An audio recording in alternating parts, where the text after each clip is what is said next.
What's up everyone, how are you all? Today we are back with another blazing Naruto story. What if Naruto is an honorary ANBU member? If you enjoy, then please like, share and do comments. And also check the description to original creator of this beautiful creation. Hiruzen Sarutobi was sitting in the Hokage's office and let out a long sigh while looking out the window. Even though it was already 4 o'clock in the morning, the entire village of Konoha was still wide awake. Several hours earlier the village was attacked by the Kyuubi, the nine-tailed demon fox, and though the battle was short, many people died in the attack and there was a lot of damage. Even now there were still several fires around the larger civilian areas and all shinobi were hard at work putting them out with water-based ninjutsu. Officially it was labeled a natural disaster, but he knew where the Kyuubi really came from, of course.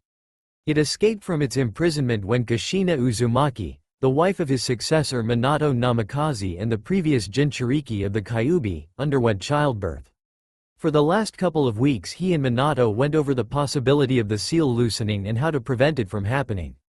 It seemed, however, that their precautions weren't good enough and the demon managed to escape after all, killing its container in the process. Alongside Kushina, his own wife Bawako, who acted as the midwife, and several of the most senior ANBU also died. He could still feel the terrible killing intent and power from the beast when it attacked Konoha, and he could only imagine what his wife must have felt when it escaped and attacked them at point-blank range. His only solace is that the Kyuubi would have killed them quickly and saw no point in making them suffer. After the beast escaped, however, it made a straight line for Konoha itself and launched a surprise attack in the middle of the night. Its first target happened to be a very large civilian area since it was located in the center of the city while most of the ninjas live in their respective clan compounds and apartments closer to the edge. It took several minutes before most shinobi were ready to counterattack, but even that would have been a futile attempt had it not been for the fourth Hokage. After several minutes of desperately trying to stop the beast without much success, the fourth himself appeared on the battlefield alongside his summon Gamabunta, the chief toad. He managed to teleport the beast away from the city and seal it away in his newborn son Naruto, thereby saving the town. Unfortunately, he himself died in the summoning process in what looked like the Kyuubi's claw penetrating his upper torso as its last act of defiance before it was sealed away inside Naruto. That was the scene he and two of his ANBU guards found when they reached the safe house Minato teleported the Kyuubi to. So with Minato dead and no successor ready to take his place, Hiruzen found himself once again in his old office with a baby in his arms and a village in despair demanding actions to be taken. That's why he ordered the ANBU to inform all clan leaders and the elders that there would be an emergency meeting of the council to decide the future of Konoha and little Naruto, who was now sound asleep in his arms, unaware of the events which would now forever be associated with his birthday. "I demand that you kill that demon," said the representative of the civilian population. He looked at Naruto, still asleep despite the rather loud noises in the meeting room, with utter disgust in his eyes. Naruto himself is not the Kyuubi, but merely its container, Sarutobi tried to explain for the 100th time that night, and I will not tolerate killing innocent babies. The Kyuubi is too dangerous, we cannot risk it escaping again. Killing its container is the only way to destroy it for good, yelled the representative, wondering why the Hokage couldn't see reason. The seal of the fourth Hokage will hold the Kyuubi back. I can assure you there is no danger of it escaping again.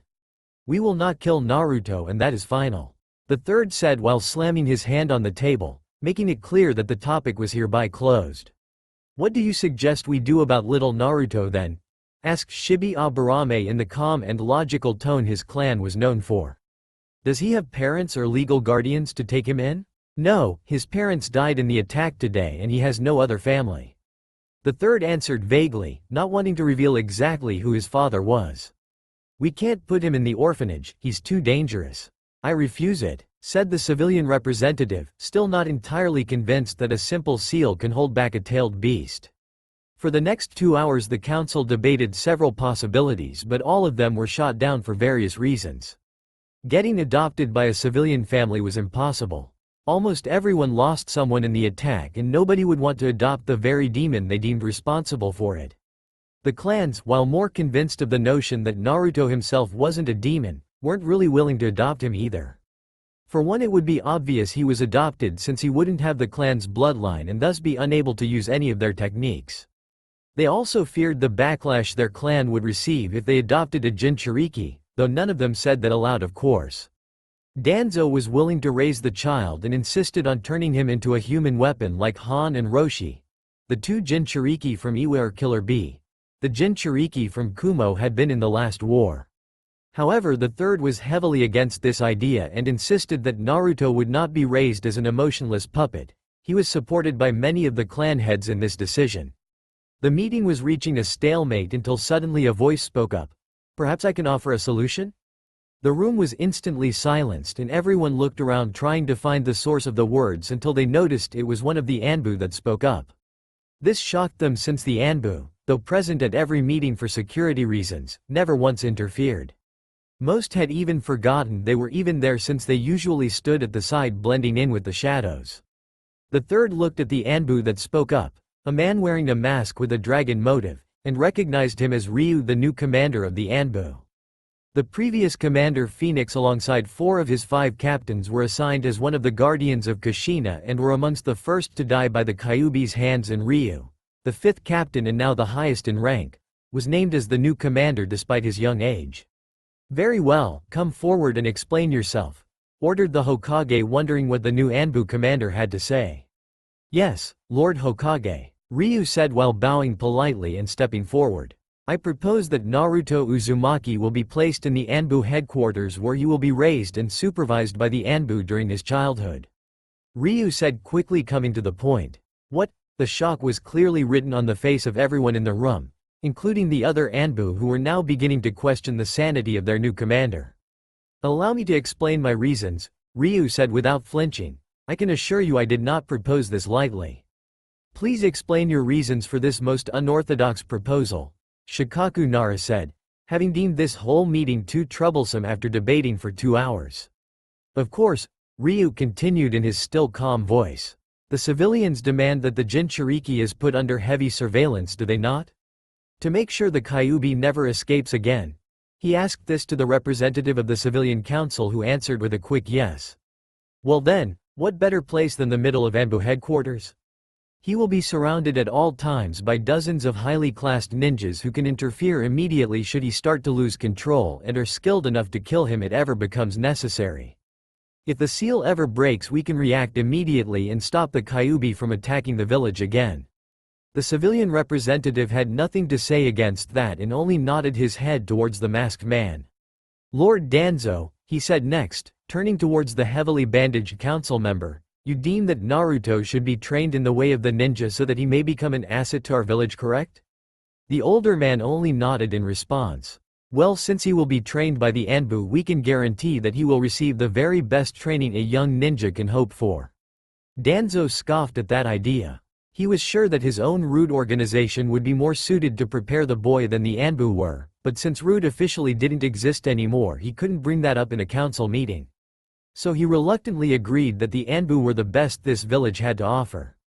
"And finally, Lord Hokage," he said while turning towards the 3rd Hokage, "we can assure you that Naruto will be protected by the very best of this village. No one will harm him during our watch and he will be allowed to experience as normal a childhood as is possible for someone in his position. Does anyone have any objections to this proposal?" the 3rd asked to the people around the meeting room. "If not, then I decree that Naruto Uzumaki will now be placed under the care and protection of the ANBU. You are dismissed." The other members of the council left the room one by one until only the 3rd, Ryu and Naruto, still asleep, remained. "Ryu," the Hokage suddenly said, "why are you doing this?" "Sir, I already explained the logic behind my proposal," Ryu answered. "Yes, and you did a fine job of convincing the other members with it. But I sense there is another reason you're not telling me. So once again, why are you doing this?" Ryu remained silent for a while until he finally spoke up. "It is Kushina, sir." "Kushina Uzumaki?" the 3rd asked, starting to see where this was going. "I was her old teammate before she got married and retired," Ryu answered. "I couldn't just sit back while the council debated about killing her son. My apologies for lying to you and the council, sir." "No, it's all right."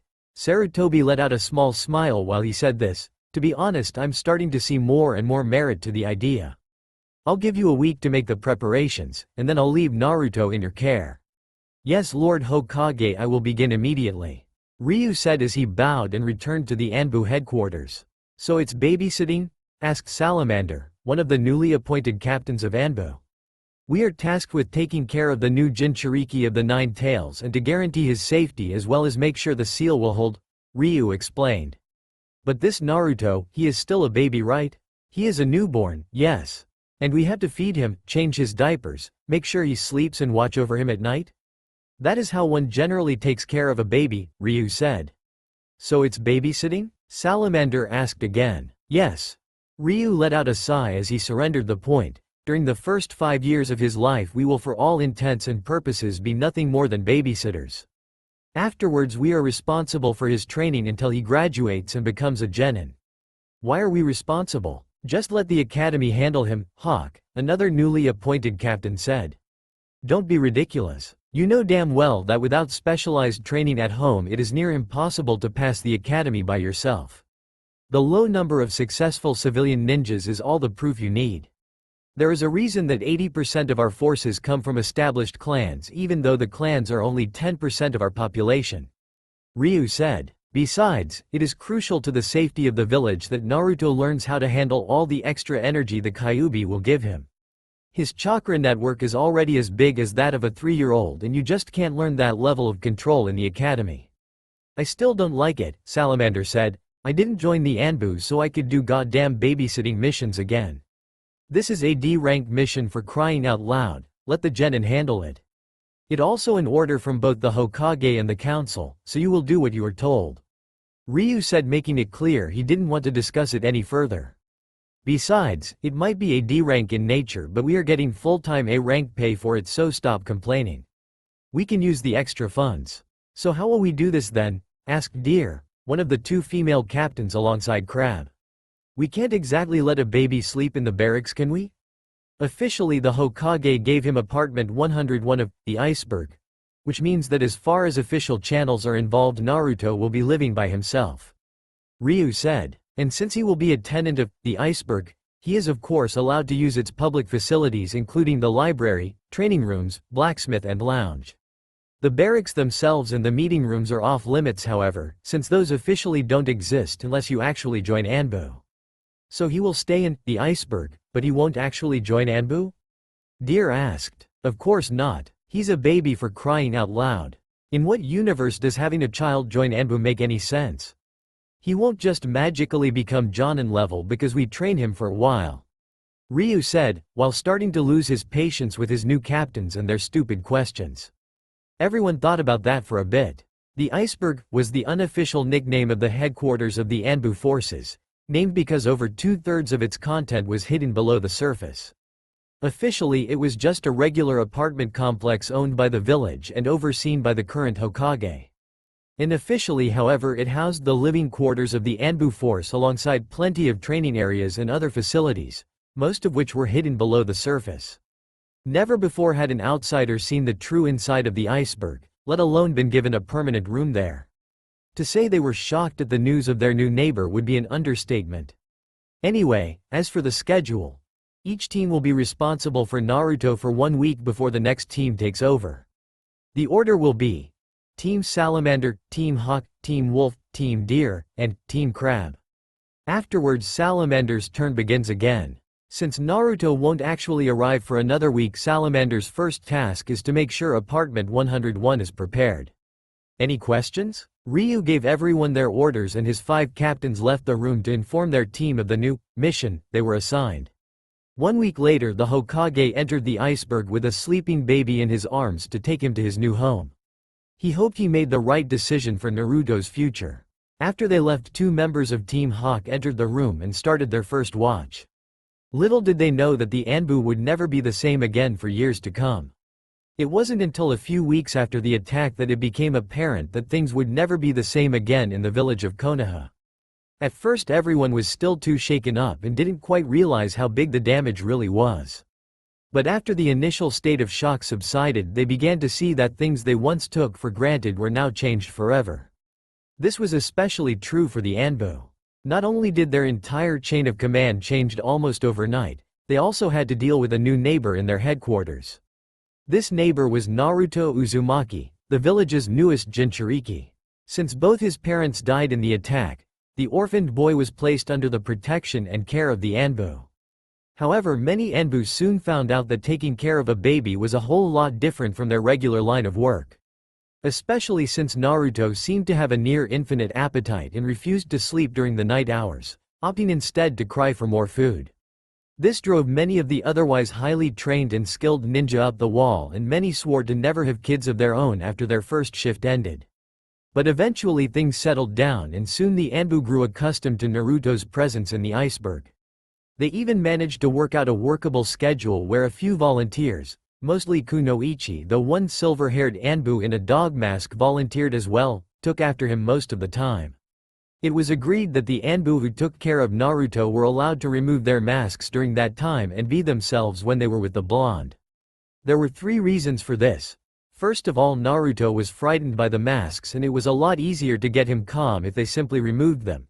Secondly, an ANBU walking around town with a baby caught a lot of unwanted attention from potential enemy spies, and finally the ANBU themselves liked being normal people for a few hours before going back to their alter ego as faceless soldiers.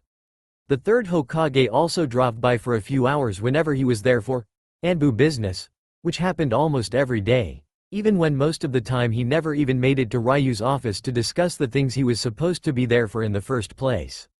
Everyone knew better than to comment on this though. The ANBU however had to stay sharp at all times since the rest of the village did not share their views on the boy.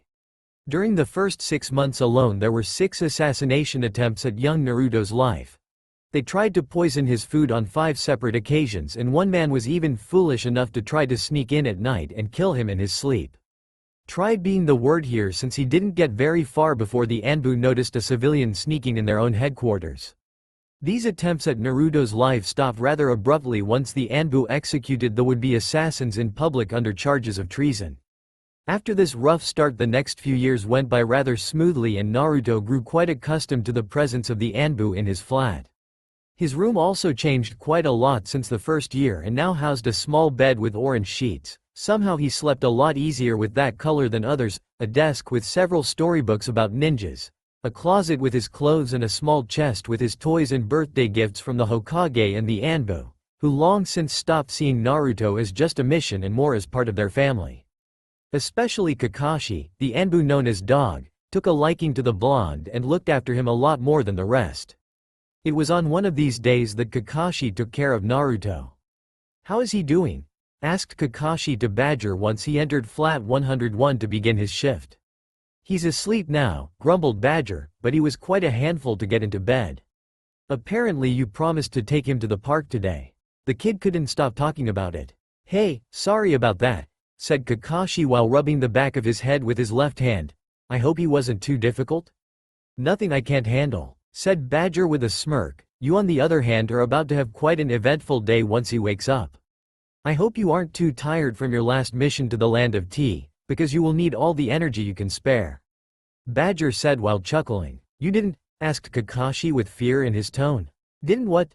asked Badger, trying to sound innocent and suppressing the smirk that threatened to cover his entire face. "I just promised you'd play ninja with him, that's all." He quickly stood up and ran past Kakashi towards the door. "Have a nice day," he said on the way out while Kakashi cursed his bad karma. Playing ninja was Naruto's favorite game, and since a short while it was also the initiation ritual the ANBU gave to the new recruits. The basic idea of the game was to give young children some basic form of training disguised as a series of games and to keep it up as long as the child remained interested. It was designed in such a way that the older ninja playing with the child had quite a hard workout themselves. That way they could keep up with their own training as well. It was very popular amongst the clans, and many ninja, especially those who had younger brothers or nephews, first frowned at the seemingly easy task of entertaining a kid for an hour or two. The catch, however, was that unlike other children, who stopped playing after 1 or 2 hours, Naruto simply did not grow tired of the game and kept demanding more. And thanks to his unwanted tenant giving him extra stamina and energy, the game could easily last 8 to 9 hours before he wanted to stop for some ramen. Many rookies were left broken after the first day of playing ninja with the hyperactive blonde, not even able to lift a finger, and a few even quit ANBU altogether, saying they couldn't take it. Kakashi sighed and silently cursed once again at Badger's idea of a joke. Oh well, better get started then, he thought to himself and went to the kitchen to prepare breakfast for the two of them. Breakfast is ready, he shouted towards Naruto's room, and a few seconds later the blonde boy came running towards the kitchen wearing black pajamas with the leaf symbol stitched in white on the back. Good morning Kakashi, Naruto said to his favorite guardian. Are we going to the park today and play ninja again? He asked hopefully. Sure Naruto, Kakashi replied, we'll go right after breakfast, so eat up. Kakashi then followed his own advice and ate his breakfast because he had a feeling he'd be needing all the energy he could get. After breakfast Naruto got dressed and he and Kakashi went to the park at the edge of the village to spend the day. Because it was a warm summer day, the park was crowded with several families, mostly civilian, though there were several of the smaller clans as well who also gathered to enjoy the nice day. Naruto and Kakashi found a nice spot under a tree that wasn't yet taken, and soon the little blonde ran up to play with the other kids. Kakashi was secretly relieved by this since it meant that Naruto would at least give him some time to relax before he insisted they began the torture session, as the game was sometimes called in ANBU circles. Smiling at his good fortune, he started reading a book of a new series called ICHA that just came out and wondered if it would be any good. He only bought it because Jiraiya had written it after all. Meanwhile Naruto reached the playground in the center of the park and started playing with the other children. Several of the parents tensed a little at first and kept a close eye on him, but the presence of the ANBU kept them at bay, so nobody interfered or dared yell insults at Naruto. And after a few minutes of nothing happening, even they started to relax a little and decided to let the kids play their games instead of worrying. Meanwhile Naruto was playing a game of hide and seek and was frantically searching for a good hiding spot while one of the other kids, a boy his age with brown hair and a dog, was counting to 100. Maybe behind the vendors? He thought to himself. No, that's too obvious. He looked around the park some more, looking for a good spot until his eyes fell on some bushes and trees at the end of the park. Perfect, he thought to himself and ran up to his new hiding spot. Eventually Naruto found a decent spot in a tree and tried to stay hidden as good as he could. He'll never find me here, he thought to himself, and tried to stay silent since he learned from the ANBU that making sound is the easiest way to give away your location, no matter how good you are hidden. After a few minutes he suddenly heard some commotion behind him and he carefully looked down from his hiding spot. There he saw 3 young boys around his age surround a small girl with pupil-less lavender eyes and short indigo hair who was being pushed around by them. Bullies, he thought, I better help that girl out. He carefully moved to the other side of the tree so he could surprise them from above. Another trick he picked up from one of the ninja games, and kept listening to the conversation below. Look at those freaky eyes. The biggest of the boys said, she must be a Hyuga. I bet she is just as arrogant as that Neji guy. His friend said, all Hyugas are the same. Rich girl here probably thinks she is better than us, huh? Said the biggest kid. I bet she thinks we are beneath her. He pushed the girl on her knees and laughed when she started crying. No, I do not think that, the girl on the ground said quietly while sobbing. Please. Just leave me alone. What was that? Leave you alone? The third guy said. Are we not worthy enough to be around a mighty Hyuga? It's not like that. That's not what I meant. Tried the girl on the ground. Yeah right, I think the lying bitch needs a lesson. The big kid stepped forward and prepared to slap the defenseless girl on the ground. Suddenly he cried out as he felt a stab of pain coming from his nose and there was blood trickling down his face. What was that? He yelled. He noticed the pine cone at his feet and looked up. There he saw a blonde kid with blue eyes looking straight at him from one of the trees with another pine cone in his hands. Who are you? Asked the biggest kid, while keeping one hand over his now bleeding nose. I am Naruto Uzumaki and I am here to kick some ass, yelled Naruto while dropping down from the tree and throwing the second pine cone at the bully's face. Now let the girl go, you bastards. Boss, are you okay? Asked one of the other kids. I'm fine, he just caught me by surprise, that's all. Now go teach that wannabe hero a lesson. The 2 kids seemed to regain their confidence and ran at Naruto ready to beat him up. Be careful, yelled the girl on the ground, who managed to regain her footing now that the 2 bullies no longer had her pinned down. Meanwhile the first of the 2 kids reached Naruto and was about to hit him with a wild punch. Naruto meanwhile remembered the taijutsu lessons Kakashi taught him the last few weeks.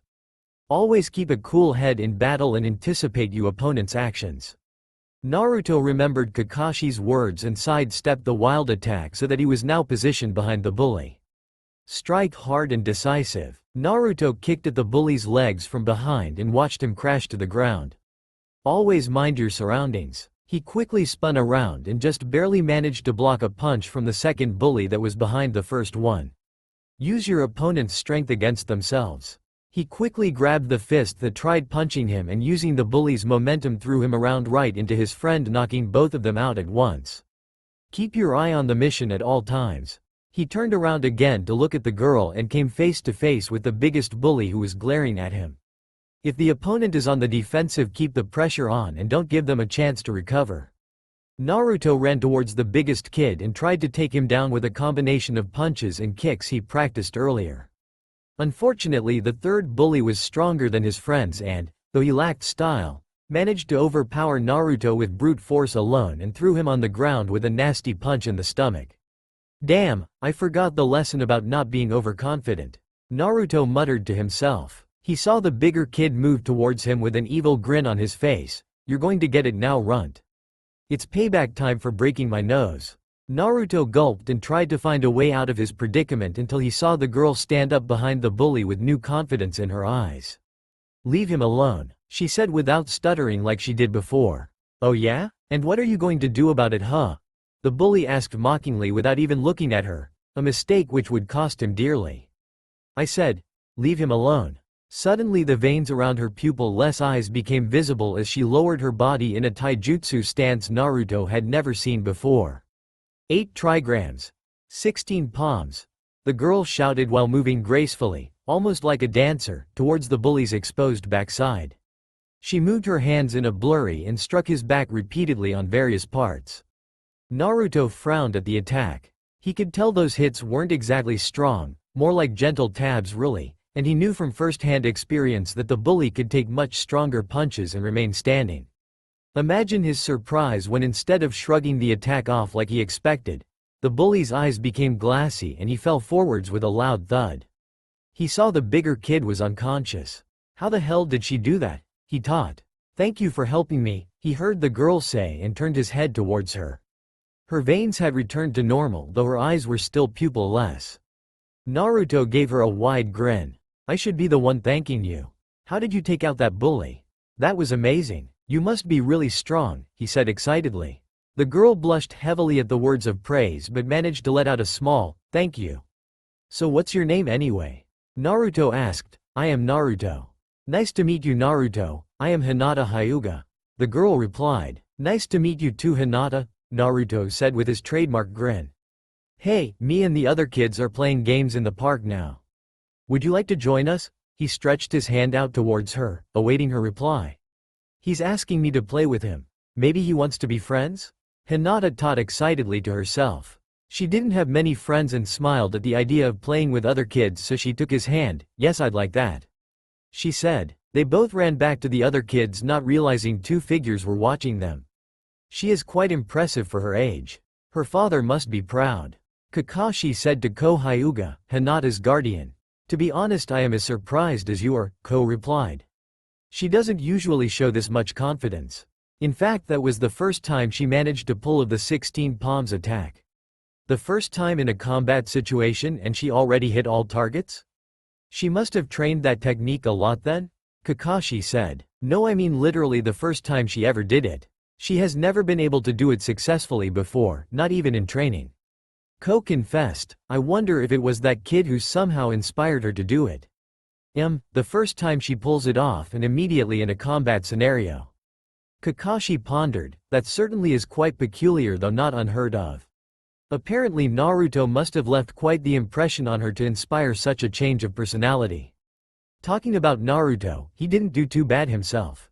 Ko complimented. He took the first 2 down by himself and did quite a number on the third one as well. If the kid wasn't a head bigger than him, he would have won. That's quite impressive for a kid his age. Which clan does he belong to? He doesn't belong to a clan, Kakashi answered. He is being raised by the ANBU. Oh, I see. Ko replied with a visible shock on his face. He is that Naruto, huh? Yes, he is, that Naruto, Kakashi said quite defensively. Is that a problem? Not at all, I was just surprised to see him like this. Ko answered, after all he has quite the reputation. Nothing but rumors and superstition, Kakashi firmly said. I watched over Naruto his entire life and there is nothing at all wrong with him. He is just a normal kid. Well, he did came to Lady Hinata's help, even when he obviously didn't know who she was. Nor did he treated her differently when he did know. Ko pondered, most people wouldn't have jumped into a fight like that.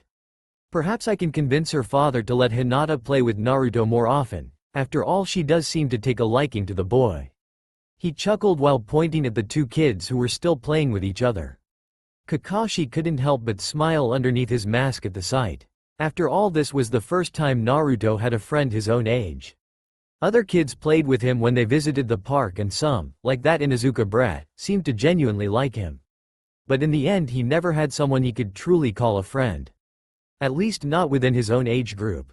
He really hoped Hinata and Naruto could become friends, at the very least it would hopefully calm him down a bit. After watching them play for another few hours it was time to go back home. Ko and Kakashi picked them up and after saying goodbye to each other Naruto and Hinata quickly followed their respective guardian. Later that night at the Hyuga mansion. Are you sure that's what happened? Hiyashi Hyuga, head of the Hyuga clan and father of Hinata asked. Yes sir, Ko replied. Hinata managed to subdue her assailant with the 16 palms technique. I should also mention that he was 2 years older than her and at least a head bigger. And you say that Naruto Uzumaki was there as well? Was he one of her attackers? No sir, Naruto did not harass Lady Hinata. In fact he went to help her when he accidentally stumbled upon the scene. He took out 2 other kids that were there as well. He did he? Interesting. I wonder what the Anbu are doing to that kid. He'll definitely be someone to watch out for later, he chuckled. But back to my daughter. Yesterday you said Hinata couldn't do the technique and insisted she needed more time, yet now you say she successfully implemented it in a combat situation. How do you explain this sudden growth? Permission to speak freely, sir? Ko hesitantly asked knowing he was about to touch a delicate topic. Permission granted, Hiyashi said while raising his eyebrow. As her personal teacher I must say that Hinata definitely has all the talent and skill needed to become a great kunoichi. Her chakra control is excellent and thanks to her agility and flexibility she is perfect for the gentle fist style, Ko started. However, certain aspects of her personality are holding her back. What do you mean? Hashi asked. As you know she is quite gentle and rather shy, Ko carefully understated, therefore the traditional training methods aren't really suited for her. She isn't the type that responds well to harsh criticism or direct competition. And some of the elders' efforts to encourage her have had the opposite effect, I'm afraid. Well, what do you suggest then? Hiyashi asked. If she doesn't master the training she will automatically be put in the branch house, you know that. I think I have an idea that would greatly help Lady Hinata, though it is rather unorthodox. Ko carefully picked his words. You can tell me, Hiyashi simply stated, not showing anything in his facial expression. Today I observed that Naruto had a rather positive effect on her confidence. Apparently his rather outgoing personality and his actions in trying to help her inspired Lady Hinata to pull of the 16 palms technique when he needed help in turn. His guardian, the Anbu captain Kakashi, said that Hinata had a similar effect on Naruto and proposed to let them meet more often. Ko stated, perhaps letting them train together would help Lady Hinata overcome her shyness. If not, getting trained by the Anbu has never hurt anyone. This can only improve her technique. She also looks like she really could use a friend, it's not like she has any. Even within the branch house most won't approach her, Ko taught, though never stated out loud. You're right, Hiyashi said, it is rather unorthodox. The elders won't like it, that's for sure. I understand sir, please forgive me for bothering you. He nodded and turned to leave. Then again, Hiyashi continued as if Ko never said anything, they don't like her current progress either. There have been voices of dropping her from the training already. Truth be told I was about to ask the Jonin Kurenai Yuhi to take over her training, but maybe the Anbu are a better idea. Perhaps we should give your idea a fair chance. If you are correct then the end result will surely be worth a small breach of protocol. I'll convince the elders and talk to the Hokage. Let's see if this Naruto can really help Hinata get over her shyness. Thank you sir, Ko bowed politely and left the room. Once on the hallway he allowed a small smile to appear on his face but quickly suppressed it. Hyugas were trained to hide their emotions after all. A few days later, ANBU Headquarters Training Area 27. Naruto and Kakashi were busy going over the basic taijutsu exercises again when the Hokage cleared his throat to make his presence known. "Hey old man, did you came to visit me?" Naruto yelled while hugging the Hokage. "Hello Naruto-kun, how is your training going?" the Hokage asked while returning Naruto's hug. "He is making steady progress Lord Hokage," Kakashi answered in Naruto's place. "His taijutsu is pretty good and he is making great progress in throwing shurikens and kunai as well. He can hit stationary targets with 90% accuracy and moving targets with 40%. But I expect those numbers to go up quite a lot by the time he starts the academy." "I'm glad to see you are taking your training seriously," the Hokage said. "Of course, I'll be the next Hokage after all," Naruto said confidently. "Will you now? My, you sure aim high. But let's not get ahead of ourselves, shall we? Being Hokage is serious business after all." The Hokage chuckled at Naruto's enthusiasm. "Anyway, I have an announcement to make," the Hokage said suddenly all serious. "I'm afraid Naruto that you will no longer be able to train one-on-one with Kakashi." "What? Why?" Naruto shouted with a shock on his face. "Sir?" Kakashi asked. "I don't mind training Naruto, there is no need to stop the sessions on my behalf." Now, not so fast you two," the Hokage said with a small smile. "Remember that a good shinobi looks underneath the underneath." "I never said you had to stop training now did I?" "Huh?" Naruto said, because it seemed to him that was exactly what he said. "I see," Kakashi stated, "you said our one-on-one training sessions would end, that would imply someone else will be joining us. Now since having two teachers at the same time makes no sense I would have to say you want me to train someone alongside Naruto?" "Indeed," the Hokage confirmed. "In fact why don't you two meet her right now? She is waiting just outside with her father." As if on cue Hiyashi Hyuga entered the training area with Hinata in tow. The little girl was wondering what they were doing here and why she needed to bring her training outfit with her. "If father wants to do a training session why can't we do it at home like usual?" When Naruto spotted Hinata he immediately yelled out to her, "Hey Hinata, are you my new training partner?" "That's so cool. Training partner?" Hinata thought, "This can't be right, father would never let me train outside the clan. But why am I here then?" "So Naruto, is it?" Hiyashi said as if he didn't hear the loud shout. "I heard you helped my daughter out the other day? Why don't you tell me some more about that?" Kakashi frowned. He realized Hiyashi technically never agreed to the training yet and that he was giving Naruto a character test first before making a decision. Because although he was a strict parent he did care for his daughter and he wanted to be sure she was in good hands. He expected that he would receive a similar test later, though his would be less secretive. It's a lot harder to fool a jonin than it is a child after all. Naruto on the other hand saw no harm in this and started talking about their day in the park. Kakashi noted with some amusement that his version of the facts was pretty different than how he remembered it. Naruto said that Hinata was fighting 3 kids at once, rather than being bullied by them, and that he helped her with the first 2, instead of knocking them out single-handedly. Then, "The third guy cheated and knocked me down when I wasn't looking." Instead of him being an idiot who ran head first in his fists, he finished with, "Hinata defeated him by herself with some really cool attack that totally knocked him out." Well, at least that part was sort of correct.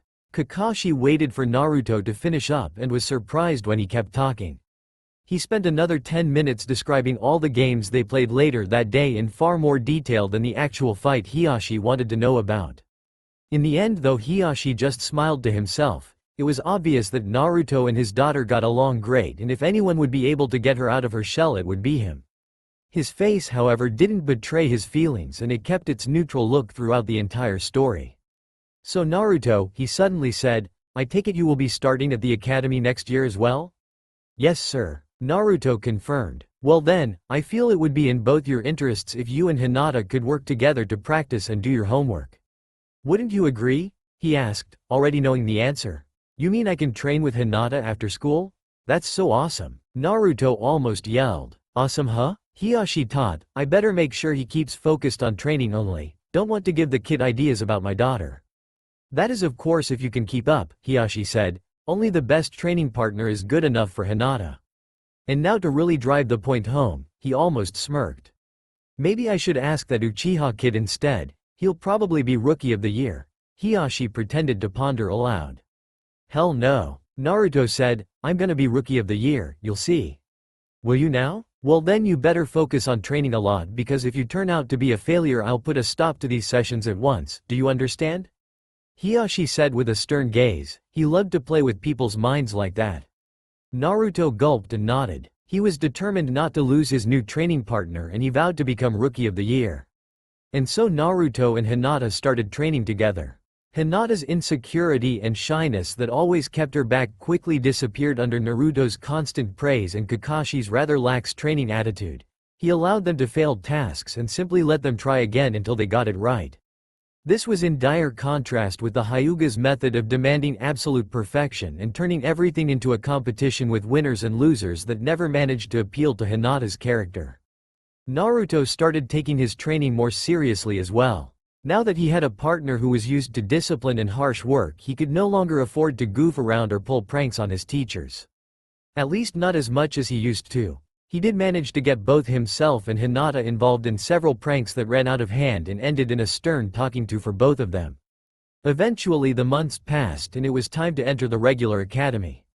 Hiyashi's warning was clearly on Naruto's mind. He had to be the very best or else Hinata and him could no longer train together. He took a deep breath and they both walked into their new classroom ready for the biggest adventure of their young life. Naruto and Hinata entered the room of their new class and looked around. The room was already filled with several kids Naruto had seen in the park or on the streets from time to time. Most of them were from civilian families, but he also recognized several clan children by their clan's characteristics. A kid with facial markings who brings a little puppy to class. Must be an Inuzuka. A chubby kid who eats potato chips in class. Akamichi. Next to him a dark-haired kid who is sleeping. A Nara. Then the girl with a blonde ponytail who sits next to them must be a Yamanaka, he reasoned. He also recognized an Aburame. Hinata was a little freaked out about the insects. Naruto didn't particularly care. Hey Naruto-kun, you're here as well? A familiar voice suddenly said behind him. He looked back and saw Itachi Uchiha, one of the Anbu who looked after him from time to time, standing there alongside a smaller version of himself. You know who this is, brother? Sasuke asked Itachi. Ah yes, let me introduce you too, Itachi said. Naruto, this is Sasuke, my little brother. Sasuke, meet Naruto, the boy I told you about who lives with the Anbu. And you must be Hinata Hyuga I assume? Yes, I am Hinata. Nice to meet you Itachi-san, Sasuke-kun. Hinata replied. Sasuke however wasn't paying attention to her and instead looked at Naruto. So this is the Anbu kid huh? He thought. He heard a lot of stories about him. Some people like his parents and several civilians said he was trouble and that he should stay away, while others like his brother Itachi said he was just a regular kid and even encouraged them to be friends. Seeing him in person he was a little disappointed. By now he expected Naruto to be some sort of mythical figure if all the stories he heard were even remotely true. But it looked like he was a normal kid after all. Naruto, Hinata. He nodded politely. He was still an Uchiha after all and he had to hold up the reputation of his clan. Meanwhile Itachi had already left without saying a word. He was a busy ninja after all and he also knew better than to embarrass his baby brother with too much open affection. Uchihas were a clan of warriors. Not a clan that needs someone holding their hand on the first day of school. All right everyone, a voice suddenly shouted. Pick a seat and sit down. Naruto looked to the front of the class and saw a young man in a Chunin flak vest and a scar across his face. Next to him was another man with white hair, also with the flak vest. I am Iruka, the scarred teacher introduced himself, and this is my assistant Mizuki. From this day till the day you graduate we will be your teachers.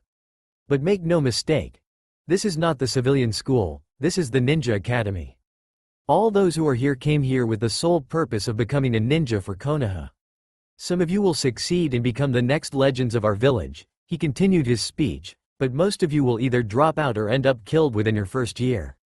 Most of the class, especially the kids from civilian origin, gulped at that last statement and looked around nervously. The people from clans however seemed perfectly at ease hearing about getting killed, and Naruto, who sat down next to Hinata and Sasuke, didn't flinch either. Anyway, Mizuki said next. Before we worry about that, we shall go outside to the training course to see where everybody stands. Don't worry though, this first session will not count for your report card. He assured them. Nonetheless, it is a good way to see where you need improvement, so do take it seriously. Iruka looked sternly at Shikamaru, who was dozing off in class as he said it. Once outside, everyone stood around the throwing range where Iruka explained the first exercise. It was a simple accuracy test where you threw 5 kunai and 5 shuriken dull ones to make sure nobody caused accidents at a series of targets 20 meters away. You scored points the closer you got to the center of each for a maximum of 100 points if you landed 10 bullseyes. One by one Iruka called each name and that person got forward to throw their weapons at the targets. It was obvious there was already a huge difference between those who had previous experience with throwing weapons and those who didn't. The average civilian scored a low 30 points at best. The kids who came from clans on the other hand did better with an average score of 70.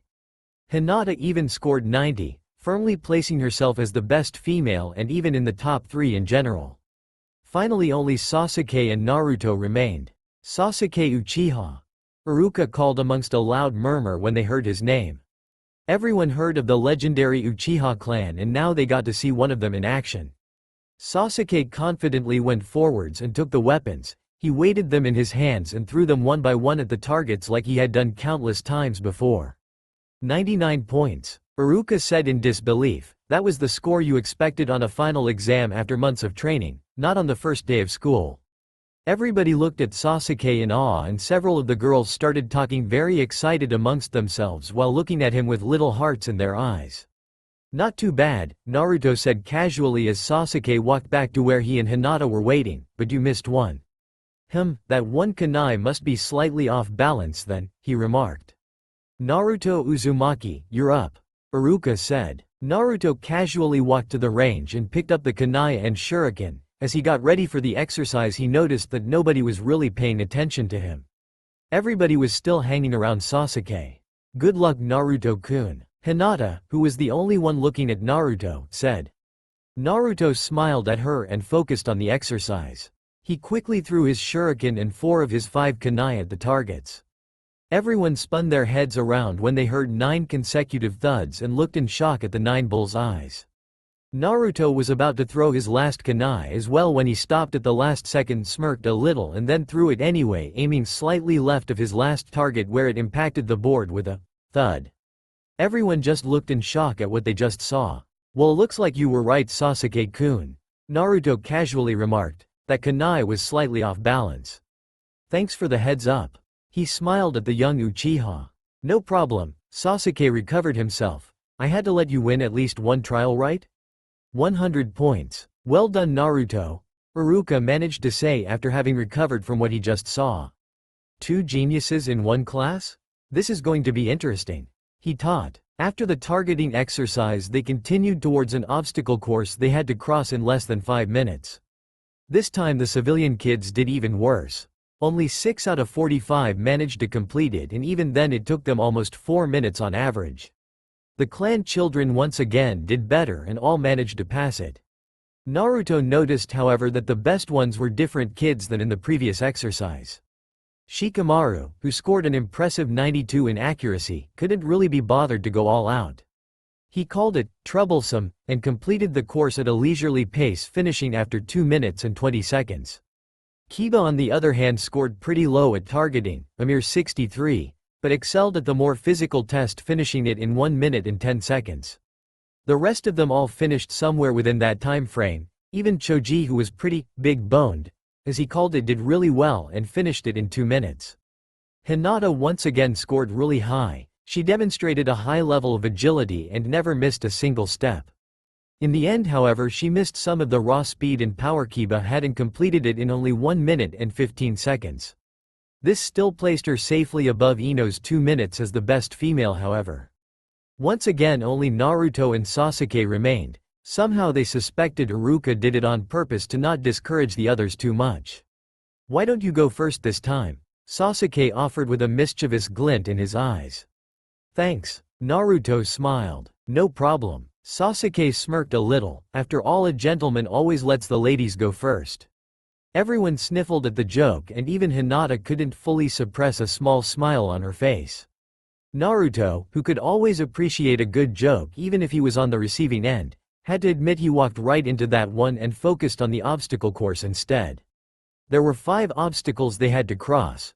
First was a wall of 5 meters with ropes they had to climb over, then a balancing beam suspended over water, a series of ropes they had to swing from, a wooden construct without ropes this time, and finally they had to crawl under a series of wires to the finish line without disturbing any of the bells that hang on them. Naruto was determined to win this round as well and quickly went over, through and under each obstacle at record speed. He wasn't as gracious as Hinata had been and had in fact fallen down once. But in the end he made up for it in raw speed and finished at 1 minute and 3 seconds. Sasuke however noticed the part where Naruto had fallen and during his turn made sure to be extra careful when crossing that slippery part of the course. This carefulness paid off since without wasting precious seconds like Naruto had he could go on immediately and finished in 59 seconds. Both of them scored really high again. It looks like it's more than a fluke, Iruka taught in disbelief. Very well, let's go to the final test for today, he said while keeping his face straight from the internal shock he was feeling. The last test was a small taijutsu tournament between everyone. To make things fair and balanced, the brackets were divided based on the previous results rather than at random. As such, Naruto, Sasuke and Hinata ended up in different brackets and wouldn't meet each other until the semifinal at best. The first few rounds of the tournament were pretty one-sided for our 3 heroes. Naruto and Sasuke went through the civilian kids like a knife through butter, and Hinata, who was physically weaker than most of them, relied on her agility and her superior fighting style to reach the semifinals as well. Eventually only 4 people remained: Naruto, Sasuke, Hinata and Choji, who surprised everyone by beating Kiba in the prior round. "All right everyone," Iruka said to the group, who was now equally divided in fans of Naruto and fans of Sasuke. "The matchups from here on out will be randomly decided," he declared while running his hand blindly through a box and pulled out a card. "The first contestant is Naruto and his opponent is..." The hand went back in the box and pulled out a second card, Sasuke. "This means that Hinata vs Choji will be the other semifinal and the winner of both matches will meet in the final, understood? Okay, first match begin," he shouted the last part. Sasuke and Naruto were circling each other carefully and waited for the other to make the first move. Finally Naruto was the first to get bored and suddenly rushed ahead to launch the first attack. Sasuke quickly reacted and dodged the first blow by rolling out the way. He then spun around and started counter-attacking. Meanwhile Naruto had steadied himself from his own missed attack and managed to block Sasuke's punch with his forearms. Sasuke kept up the pressure and continued to try and hit him with a flurry of kicks and punches. Naruto managed to block or dodge most of them, but some still got through and he soon started sporting some bruises from the impacts. Naruto realized that if this kept up he would have to give up eventually, so he decided to start his counterattack. He waited for an opening, and when Sasuke's left side was open after throwing a punch, Naruto took his chance and landed a few hard hits on his exposed side. Sasuke jumped back to stop being hit and readied himself for another assault, biting through the pain from the hits. Meanwhile Naruto prepared himself as well, and both boys ran towards each other at the same time, their fist extended to hit the other with everything they got. They reached each other in the middle and both landed their right fist on the other's face. For a moment everything stood still and the audience, who was cheering them on until now, held their breath. Then the world went dark for them and they both collapsed on the ground. Ache. Naruto heard a small voice through his headache. "Ake up." The voice became louder. "Hey, wake up you two." Iruka's voice was clear now and Naruto opened one eye to see the outline of his teacher in his vision. He grunted and opened his other eye as well while looking around the area. Next to him Sasuke slowly got up as well, grabbing his head and cursing under his breath. "What happened?" Naruto asked. "You and Sasuke were fighting in the tournament and you got knocked out." Iruka casually answered. "Oh right, the fight." Naruto suddenly remembered. "So who won?" "I did," Hinata said with a smile. "What?" Naruto and Sasuke asked in unison. "Well," Iruka said, "you both got knocked out at the same time, so neither of you could go on. And Hinata won her match, so she was the only one left and won the final by default." "Oh." They both said rather disappointed that their unofficial competition ended in a tie. Anyway, Iruka continued, now that the first test is over, we are done for today. You three can go home now and I'll expect you tomorrow at 8:30 in class. For the next few months Naruto and Sasuke continuously tried to surpass the other and soon became the two best students of their class. Hinata still trained with Naruto and various ANBU, and her skills, but mostly her self-confidence, kept increasing at an amazing pace. Soon she found herself as the best kunoichi of her class, not that there was much competition for that title, and even started catching up to Naruto and Sasuke as a close third overall. Despite their bitter and often merciless rivalry during any sort of test, competition, trial or spar, the three of them actually became quite good friends. They often hung out together and helped each other when someone had difficulty with a certain subject. As the end of their first year at the academy approached, their rivalry to become the #1 student went higher than ever, each with their own reasons why they couldn't lose. Finally the time came when Iruka called out their final scores. Already their class had sunk from an original 60 students to a mere 30. Only the clan children and the best of the civilian ones remained, while the others dropped out and transferred to the regular school because they couldn't handle the demanding schedule the academy demanded. Sasuke, Naruto and Hinata sat at their usual spots waiting patiently for Iruka and Mizuki to call out their scores. Let's start with the girls, shall we? Mizuki said, holding the list with all their scores in his hand. Third place for the girls with 85 points is Ino Yamanaka. Everyone applauded politely. Second place with 89 points is Sakura Haruno. He continued. And the kunoichi of the year with 96 points is Hinata Hyuga. Everyone applauded the three girls, though no one seemed too surprised at the outcome. Hinata's victory was pretty much assured from the beginning. They were much more interested in Naruto's and Sasuke's competition for first place of the boys. Now on to the boys, Iruka said. On the third place with 93 points is Shino Aburame. Everyone once again applauded politely and then held their breath for the big reveal. Who would win? Naruto or Sasuke? Second place. Iruka began while looking at the scores. That's weird. Mizuki, are these numbers accurate? He suddenly asked his assistant. Yes, all the scores are accurate. Mizuki simply stated. I see, Iruka said while looking at the paper in his hand. Oh come on, Kiba suddenly shouted, don't keep us in suspense like that. Just tell us who won already, I have a bet to win. Alright then, Iruka said. The first place goes to Sasuke Uchiha. Naruto hung his head at this news. This meant he failed. Hinata's father wouldn't allow them to train together anymore now that he didn't reach first place. And Naruto Uzumaki. Iruka continued. Naruto's head snapped back up at this news, wondering if he heard it correctly. What? The entire class shouted, what does that mean? They can't both be on first place? Can they? Yes, Iruka said. Both Naruto and Sasuke scored 98 points total.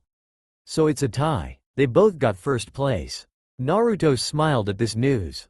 Granted, it was very unorthodox, the first time in 16 years, Iruka said, but shared or not, first place was first place. So he and Hinata would be allowed to continue their training. Sasuke had similar hopes. Being first still counts even if you had to share the position, did it? He just hoped his father would see it like that as well. Later that night there were several small celebrations in Konoha to congratulate those who passed their first year. Lucky for him, Sasuke's father did agree that being first counted even if it was a tie. Well, more specifically, Sasuke's mother Makoto said that it still counted and sent a look at her husband that dared him to disagree. He knew better than to argue, so the entire clan was invited to celebrate the success.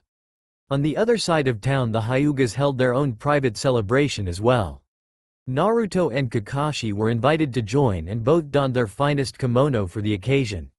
Apart from him and Hinata, there was a third guest of honor at the party, Hinata's cousin Neji.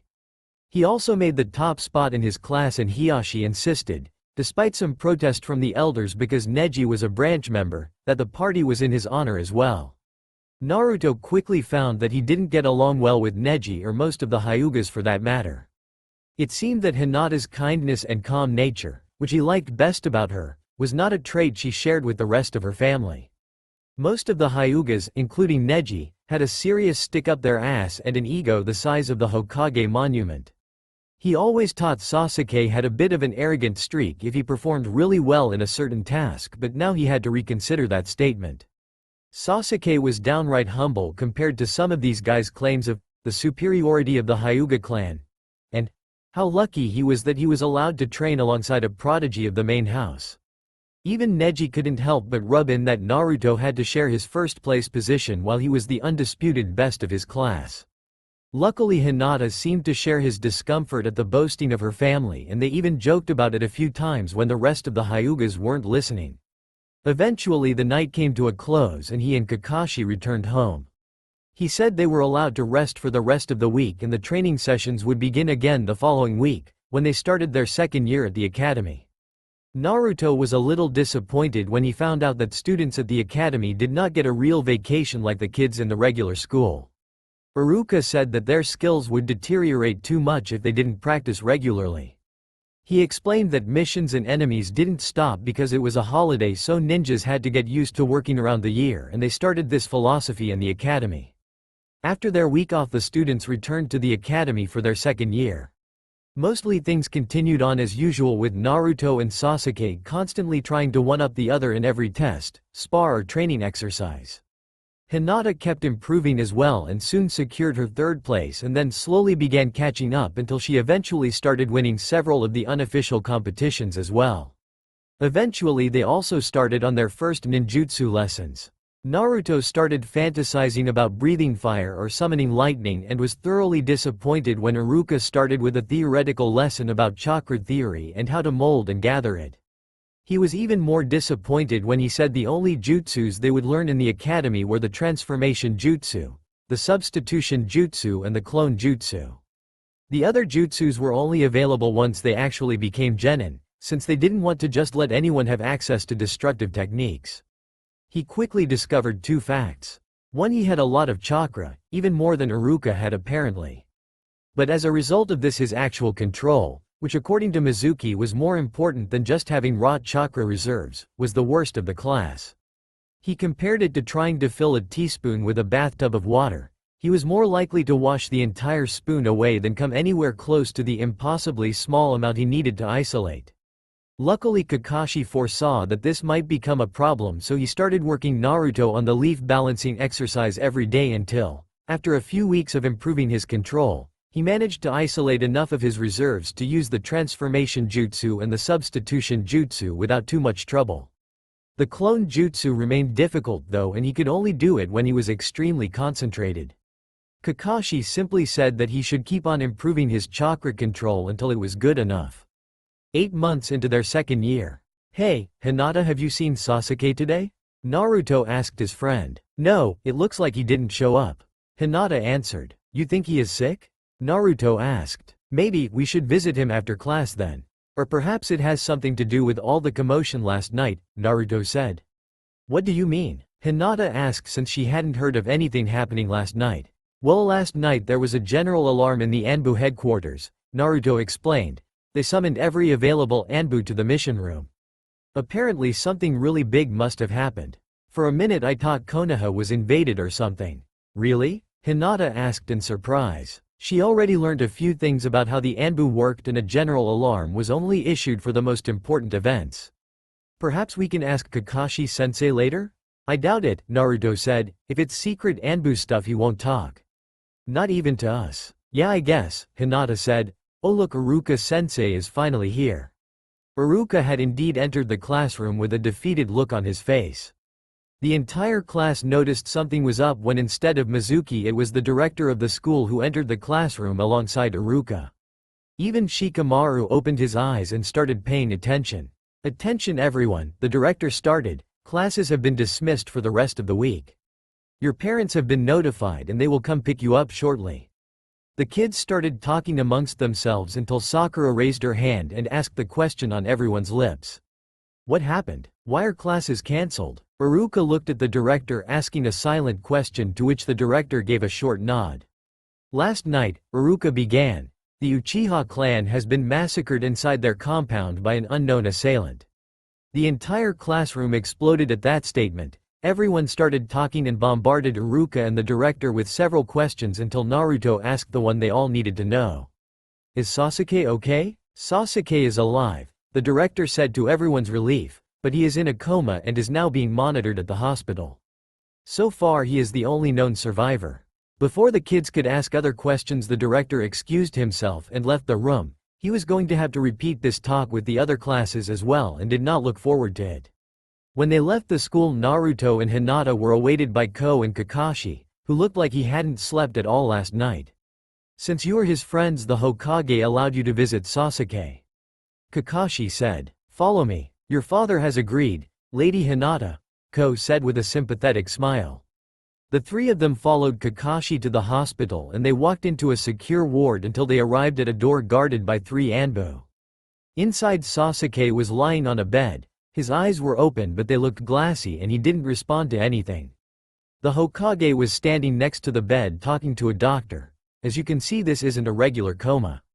The doctor said. Physically speaking, he is perfectly fine, and a Yamanaka confirmed that he does show signs of normal brain activity, something a regular coma patient doesn't have. So what do you think this is then? The Hokage asked. It looks like he is trapped in a genjutsu, the doctor answered, but we never saw anything this strong. Not even the Kurama clan has any idea what caused this or how to undo it. Any ideas how to get him out of it? No, only someone like Lady Tsunade could break through a case like this. The doctor said in defeat. So what does that mean exactly? He will be like this forever? The third asked, worried. No, the doctor explained, the technique, though extremely powerful, is still limited by its initial chakra supply, which is slowly running out. After a while it will start to lose power and he will wake up himself, but that could very well take a few weeks at this point. Meanwhile, Naruto and Hinata had entered the room and stood by Sasuke's motionless body. Hinata was softly crying at the sight of their friend in such a state, and Naruto put his arm around her shoulder to try and calm her down. In the meantime, he subconsciously reached for Sasuke's hand for his own emotional support when he felt a sudden pulse emanating from his stomach before the world went black. Everyone watched in horror as Naruto suddenly dropped to the floor, his eyes just as glassy as Sasuke's. Hinata lost all self-control and started crying loudly when her other friend collapsed as well. Ko immediately rushed over to calm her down while Kakashi went to Naruto. He lifted his shirt and saw to his horror that the seal on his stomach was fully activated. Does that mean what I think it means? He asked the Hokage, who was kneeling beside him studying the seal. I'm afraid so, the seal responded to the technique and dragged Naruto inside the genjutsu. The third said. So now what? Kakashi asked. With Naruto in there as well, the technique will burn through its reserves a lot faster, especially if it wants to compensate for his. He looked at Hinata, who was still crying but paid attention nonetheless, unusual condition. He finished. At the very least they aren't alone, they can support each other now. The third said, we can only wait and trust them to make it out of their own at this point. Inside the mindscape, Naruto woke up inside the Uchiha district at the middle of the night. He started wandering the empty streets until he heard a deafening scream further ahead. He rushed over and saw Itachi Uchiha going through the district, killing everyone he met, while Sasuke was strapped to a cross, being forced to watch the scene replay itself over and over while he was crying and begged his brother to stop. Sasuke! Naruto yelled at his friend, who suddenly looked up at the person who yelled his name.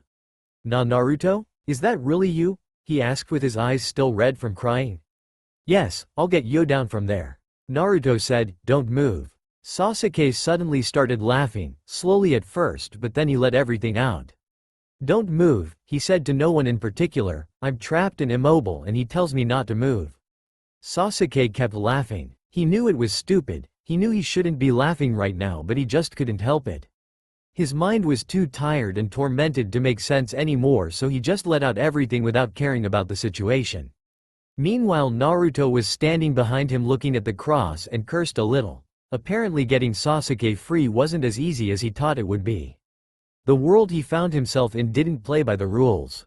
For one, he never saw anything that kept Sasuke trapped in the first place. For all he could see, the cross was an illusion itself. Thinking about what they learned in the academy about dispelling genjutsu, because it was a genjutsu that much he could detect, he tried to mold his chakra and let it out in a pulse. Release, he shouted. He thought he saw the world flicker for a bit, but it ended as soon as it started and he once again looked at the Uchiha district at night. He tried again, but this time the world didn't even flicker when he released his chakra. Naruto, what are you doing? Get me down from here already. Sasuke shouted. I'm trying, damn it, but I can't seem to break through this illusion. They never let us practice on one this strong at the academy. Naruto shouted back. Okay, now let's focus. What does the manual say when you can't dispel it yourself? Sasuke seemed to regain his composure. If you find yourself trapped in an illusion you cannot break out if you can dispel it by having an ally enter his chakra in your system. The outside flow will disturb the genjutsu's own flow and dispel it. Naruto droned the lesson he learned from Iruka. Let's try that. Pour your chakra in my body and it should release me. Sasuke said. Naruto nodded and placed his hand on Sasuke's back. He poured some of his chakra in his friend's body and to their relief it seemed to work as the cross he was hung up on suddenly disappeared and Sasuke fell down. Alright, it worked. Naruto shouted. Not really, Sasuke pointed out. We got rid of the cross but we are still inside this illusion as a whole. Naruto looked around and noticed that they were indeed still inside the Uchiha district where Itachi kept going through the motions as if nothing happened. He even stopped to talk at the now empty cross, apparently not realizing his brother has been freed. He must have left you with nothing but a pre-recorded message, Naruto reasoned. Without him here to adjust to changes the illusion can't adapt and keeps on playing the same scene again and again. But how do we break it? Sasuke asked. Well, I tried dispelling it before and it seemed to work for a second. Naruto pondered, maybe if we both try at the same time we can break through it. They both focused their chakra and released it at the same time. Release. The world around them flickered again and for half a second they found themselves in what appeared to be a sewer. They saw a set of eyes looking up at them from behind a giant cage before they were suddenly thrown back into the illusion of the Uchiha compound. What was that? They both asked at the same time. Did it work or not? And what was that sewer about? Suddenly the world around them started shaking as if a giant earthquake hit Konoha. They looked up and saw that the very sky started cracking open and red tendrils made of chakra poured inside the illusion, destroying it from the inside out. The world started flickering again, as if the illusion refused to be dispelled, but soon the chakra tendrils broke completely through and the world crumbled to pieces under the strain. Naruto and Sasuke found themselves being thrown inside the sewer again and looked up to see all the chakra tendrils retreat into the cage they came from. They gasped as they saw who their rescuer was. Before them in all its glory stood an enormous fox with 9 distinct tails swinging behind him, looking down at the two of them. And what do we have here? His booming voice filled the room. Does my host finally grant me a visit? He chuckled before looking at Sasuke. An Uchiha? The fox suddenly roared. What is a member of that accursed clan doing here? He demanded. What are you talking about? Naruto shouted back. Who are you and what are you doing here? Are we still under the genjutsu? The giant fox started laughing. Sure, I'll tell you everything. Now why don't you remove that seal over there? He pointed to a piece of paper on the gate with the kanji for seal on it, so we can talk more freely, huh? Do you think we are stupid? Sasuke suddenly interrupted. We aren't going to release you. You're obviously a demon. Ha, at least one of you has a brain. The fox said. Just answer our questions, damn it. Naruto snapped. Who are you and what are you doing here? You mean you really don't know? The fox asked, incredulous. Surely your Hokage must have told you who you are? Why do you think you heal so fast? Or why you have such outrageous chakra reserves for a human? Sasuke's curiosity was piqued now. He did always wonder how Naruto, supposedly a clanless orphan, was so good or had so much chakra. Stop playing games and tell us what you know, Naruto demanded again. You got guts, kid, I like that. Very well then, the fox said, I'll humor you once. I am the Kyuubi, the 9-tailed demon fox and greatest of all the demons. Kyuubi? Naruto and Sasuke shouted in disbelief, but that can't be.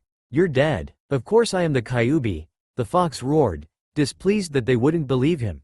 How many other giant foxes with 9 tails do you know of? But why are you alive? Didn't the 4th Hokage kill you 8 years ago? Sasuke asked. You idiots. You cannot kill a demon, for I am immortal.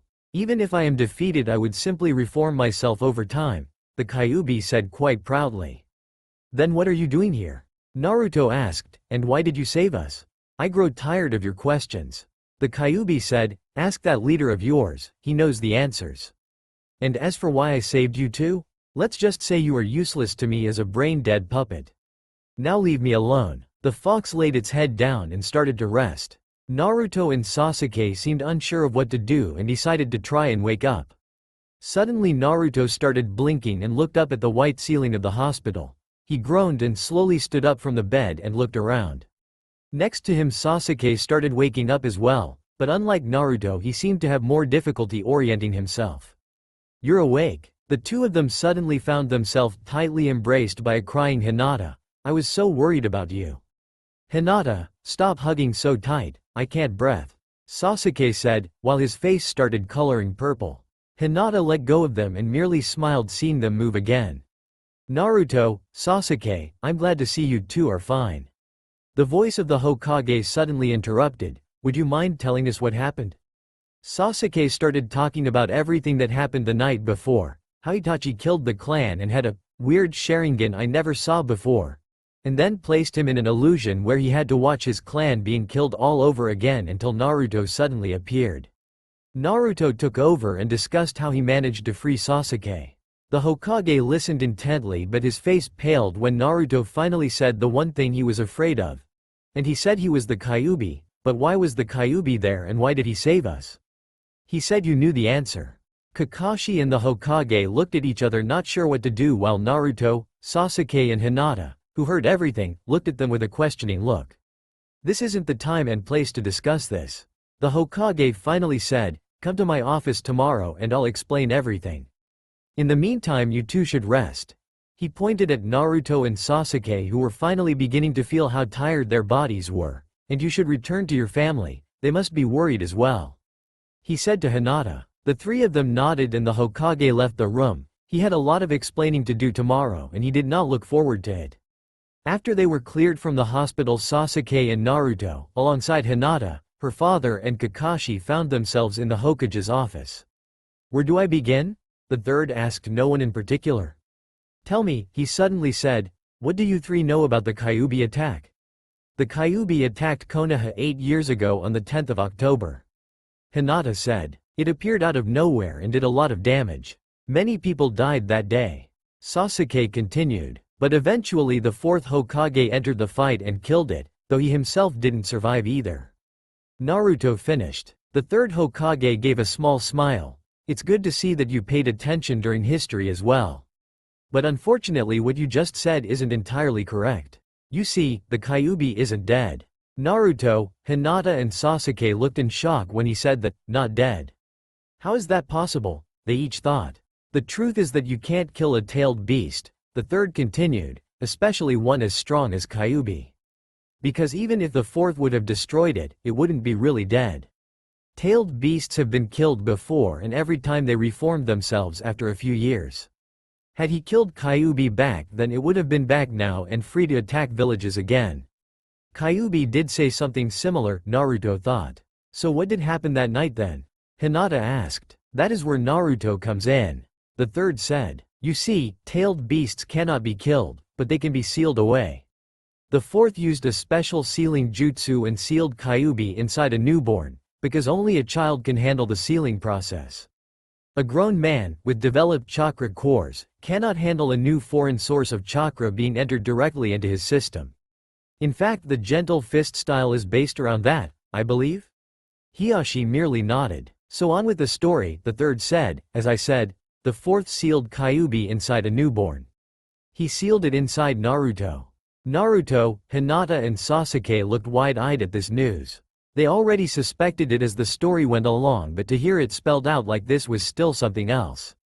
"What?" Naruto yelled, "Why me?" "There were several reasons," the third said. "For one, the younger the child, the safer it is and you were literally only hours old. But most importantly though it was because you are an Uzumaki." "Because I am an Uzumaki?" Naruto asked. "What does that have to do with it? What do you know about your clan?" the third asked. Kakashi said the Uzumakis came from Whirlpool and that they were pretty important there but they got wiped out in the Second Shinobi War. My mother was in Konoha at the time so she survived and became a leaf nin. However she died the day I was born during the Kyuubi attack." Naruto said the bits and pieces he found out from Kakashi. "Yes, that is mostly correct. The third nodded, but for security reasons we held back certain parts until now. What? Naruto shouted, feeling hurt. Why would you do that? Don't I deserve to know where I came from? I didn't mean to hide it from you, Naruto. Kakashi apologized, but what you are about to hear is pretty big news. And you weren't ready yet to face it. I only did it to protect you. Does it involve the Kyuubi? Hinata asked, and the reason being an Uzumaki was important enough to choose Naruto? Yes, the third said. You see, the Kyuubi did not just randomly attack one day as we told you in the academy. What do you mean? Sasuke asked in confusion. The truth is that Kyuubi has been in Konoha's possession for over 60 years now. Everyone, even Hiashi and Kakashi, looked shocked at that statement. How could such a secret have been hidden all this time? The head of the Hyuga clan taught. You aren't the first Jinchuriki we have, Naruto. The third continued, in fact you are the third one who successfully held Kyuubi for a long period. And just like you, the previous two have all been Uzumakis. There is something in your blood, call it a bloodline if you will, that suppresses demonic chakra and adapts to it. Until now only an Uzumaki has been able to hold back Kyuubi successfully. Anyone else, and many have tried over the years, died after a few months. Wait a minute, Hinata suddenly interjected, you said the previous Jinchuriki was an Uzumaki, but Naruto's mother was the only one who survived. Does that mean his mother was the Jinchuriki?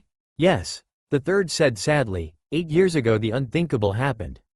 During your birth the seal weakened and Kyuubi escaped, killing your mother in the process. Luckily the fourth anticipated this might happen and we moved her far out of the village to give birth. I don't dare think what would have happened had Kyuubi escaped inside the village. The outside attack was bad enough already, an inside one would have leveled everything. Naruto looked very quiet. My mother was a Jinchuriki like me? And Kyuubi killed her? There is one last thing. The third said. I might as well tell you about your father too. My father? Naruto asked. You have to understand that even after I tell you, this cannot leave this room. The third insisted while looking at Hiashi directly. Your father had a lot of powerful enemies and if they knew you were his son they might even start a war for it. Naruto was even more curious now. Who could be that dangerous that people would wage war if they knew I was his son? Your father was Minato Namikaze. The third said. What? Hiashi suddenly broke character and yelled at hearing this news.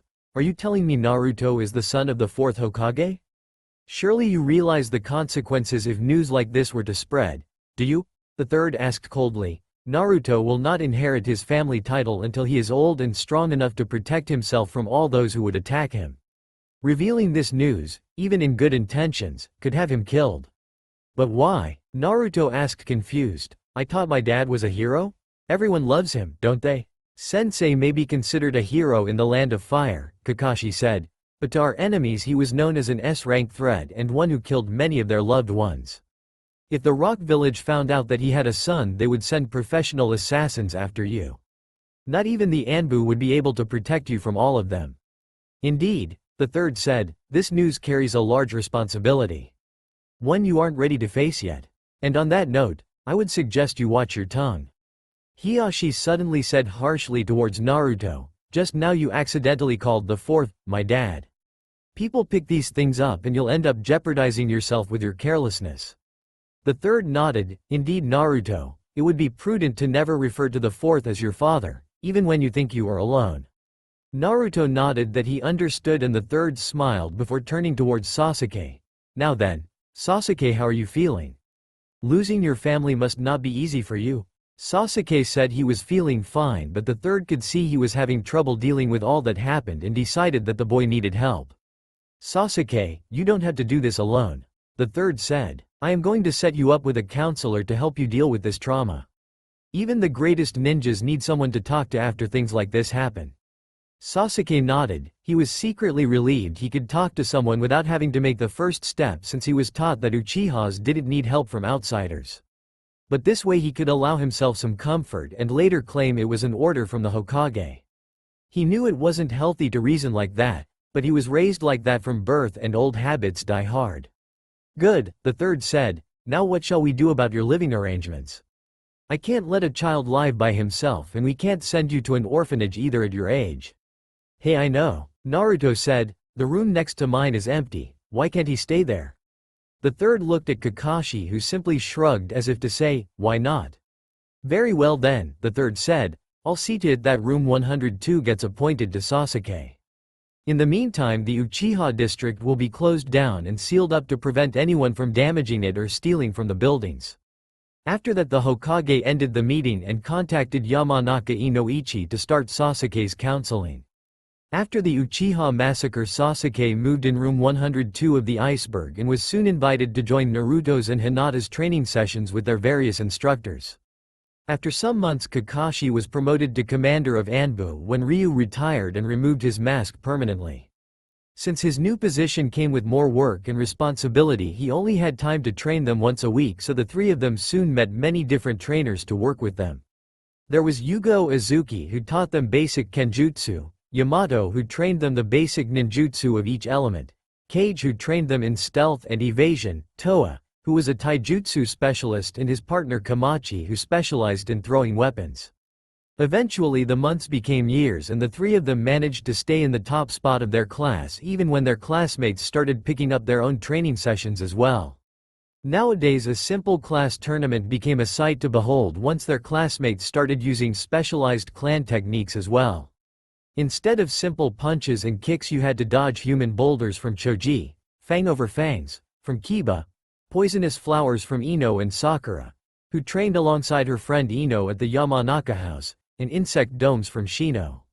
But despite these new tricks, which Naruto could confirm hurt a lot if you didn't manage to dodge them in time, it was always either Sasuke, Naruto or Hinata who won the tournament in the end. Hokage's office, 1 year before graduation. Kakashi, come in, the third said. So what did you wanted to speak to me about? It's about Naruto's training, Kakashi said. Lately we have gone as far as we can reasonably go with academy students. Nowadays they mostly just do standard exercises for better control and repeat the techniques they already know. But only having them a few hours each week limits what we can teach them. What are you saying? The third asked. I think all three of them are ready to take the genin exam early and get a real sensei. Kakashi said. You think they are ready for it? The third asked. Taking the exam early isn't usually done, you know. I was already in the field at their age, Kakashi said. That was in wartime, the third countered. We got rid of that practice because too many graduated before they were truly ready. You of all people should know that. I'm aware of that, Kakashi said. Nonetheless, I repeat that I think they are ready. They have good taijutsu, good shuriken control, and they each know some basic jutsus from their preferred element. Even compared to people a year older than them, they have what it takes to graduate. And what about the basics? The third asked. Iruka's report says that Naruto still struggles with a simple clone. Naruto's problem is that he has too much chakra. He doesn't know what to do with it, and things like creating just one clone is too precise for him. He always overloads the technique and ends up destroying the clone with the pressure he builds up. Kakashi stated, that's hardly a sign of weakness. Perhaps, but the rules cannot be changed. The third said, the exam will feature the clone jutsu and right now he cannot pass it. I cannot allow exceptions or I'll never hear the end of it. I thought about that, Kakashi responded. I was thinking of teaching him the shadow clone jutsu instead. Shadow clones? The third raised his eyebrow. That's a forbidden technique. It's not forbidden because it's immoral or unethical, nor is it a big village secret that can't spread. Kakashi simply shrugged. It's just too dangerous for people with low chakra reserves since they can end up draining themselves and even die. But I can assure you that Naruto will not have problems with the chakra requirements. If anything, he will find this technique easier since it doesn't demand precise amounts of chakra, and overloading it will only cause more clones to appear than intended instead of shutting it down completely.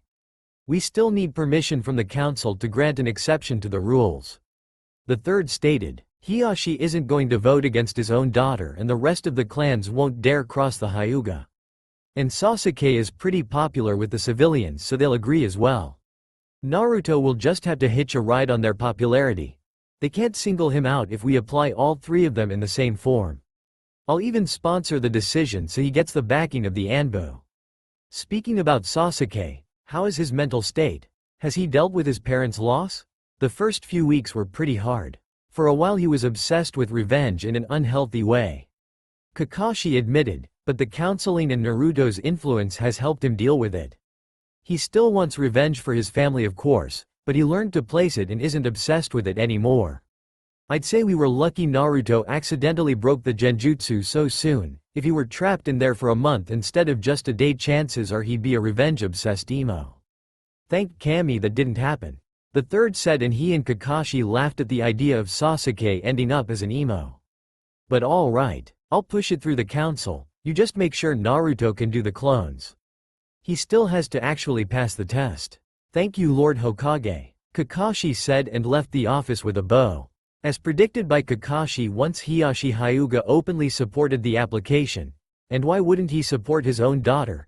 The rest of the clans didn't dare protest against it, and by extension the Hyuga clan.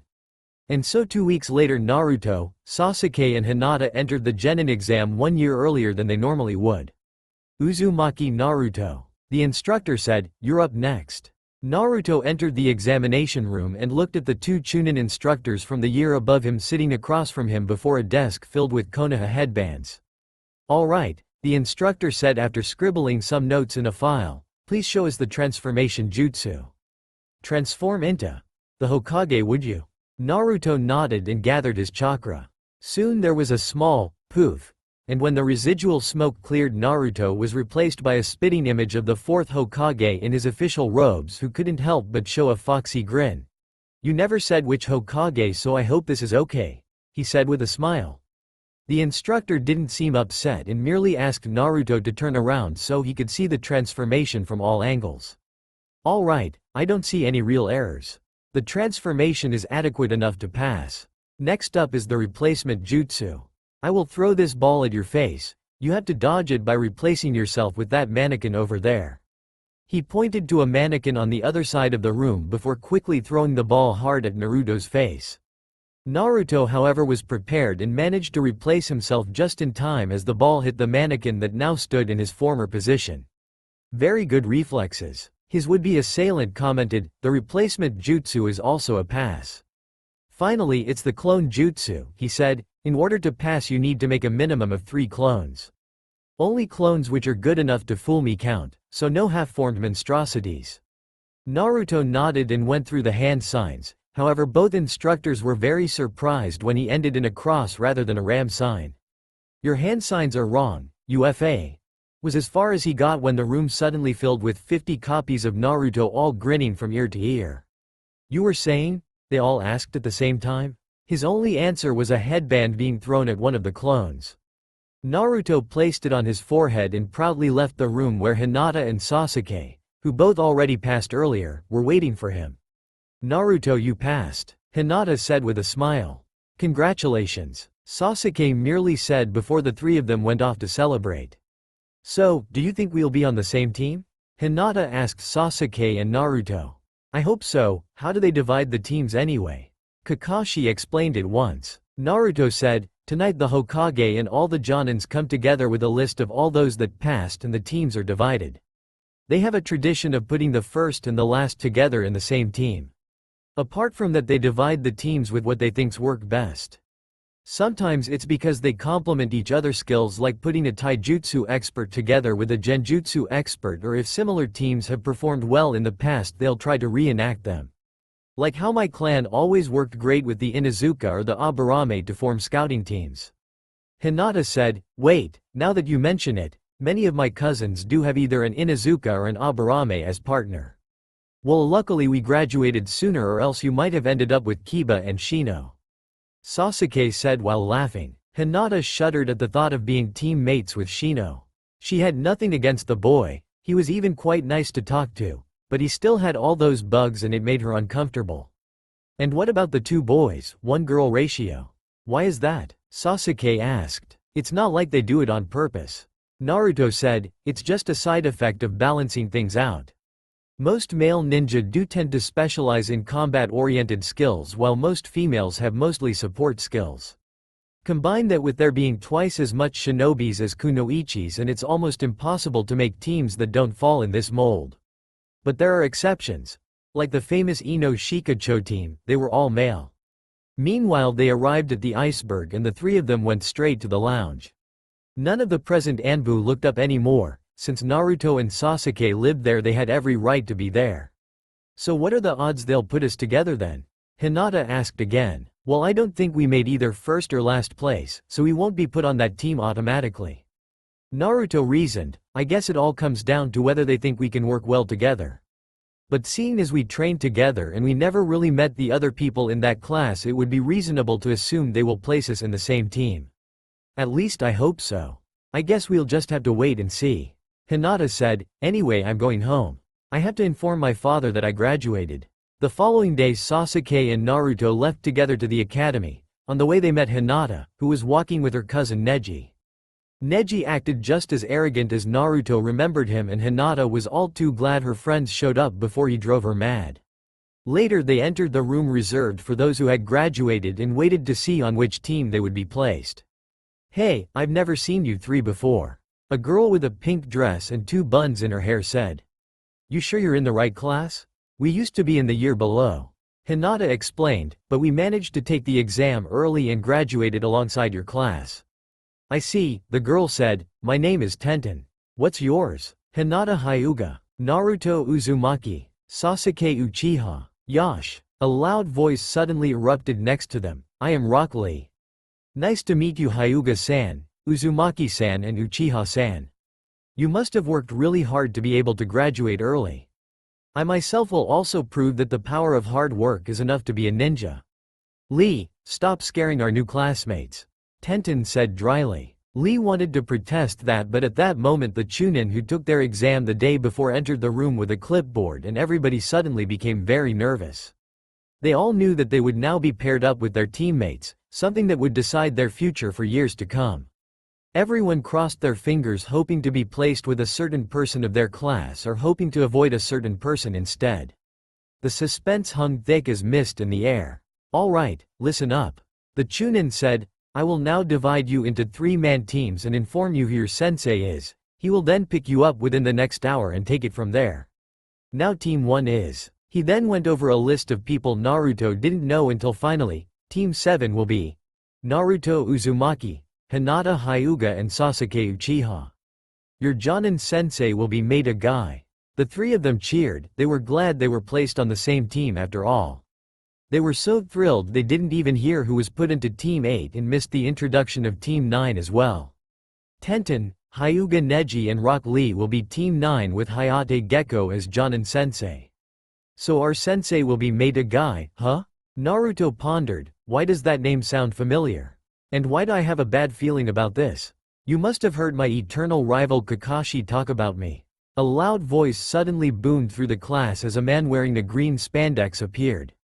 Greetings everyone, I am Maida Guy, the mighty green beast of Konoha. He flashed a smile while giving a thumbs up and a sunset seemed to appear behind his back. Is that our sensei? Naruto taught. Kakashi considers him his rival? Sasuke wondered. He is using a genjutsu to make a sunset appear every time he smiles, Hinata realized. Green really isn't his color, Tenten concluded. I am glad this isn't our sensei, he looks weird. Lee thought. Fate has decided that Hinata is stuck with this man as punishment for what the main house did to my father. Neji smirked as he looked at his younger cousin. All right my youthful students. Guy said in his energetic voice, we don't have time to waste. Meet me at the roof of the academy in 5 minutes, on second thought make that 4 minutes. We must continue to push ourselves to greater heights. Without looking back he suddenly ran up towards the roof, on his hands. I guess we better follow him. Hinata said. Sasuke and Naruto nodded and the 3 of them headed towards the roof to meet their new sensei. After catching up with Guy on the roof he explained there was a second test they needed to pass before they truly became genin. Deciding they had no time to waste he insisted on doing the test that same day. So our 3 friends soon found themselves at Training Ground 7 while Guy explained their mission. It's quite simple really. He said, your job is to land a hit on me before the sun sets. That's it, just tag me or successfully hit me with a jutsu or throw a kunai. That's all. Ready? 3, 2, 1, go. Once he said, go, he used a body flicker and disappeared from sight. I can't sense him anywhere nearby. Naruto said, Hinata? I'm on it. Hinata said while activating her Byakugan, he's over there, about 200 meters away from us and increasing the distance. Damn, he's fast. Sasuke stated, "We better go after him before he's out of your reach." The three of them set off after the speeding green beast of Konoha. They quickly realized that landing that hit was going to be more trouble than they thought. They hardly managed to keep up with Guy, who they suspected was already slowing down considerably, let alone go anywhere near him enough to even attempt an attack. A few times they came close enough to throw a shuriken or launch a fireball, but Guy either dodged or reflected the attacks and then went off again. Guy had long ago abandoned the training area and was now leading them to a merry chase around the forest, the lake, some other training areas, and he even went into the market district once to buy a bottle of water. If it wasn't for Hinata's Byakugan, they would have lost sight of him hours ago, but they had to use it sparsely as she didn't have the chakra capacity to keep it active for hours on end while doing a high-speed chase. "Alright, let's take a break," Sasuke said. "I'm exhausted." The three of them sat down to get their breath back and started drinking from a water bottle Hinata had bought in the same store as Guy when they chased him there earlier.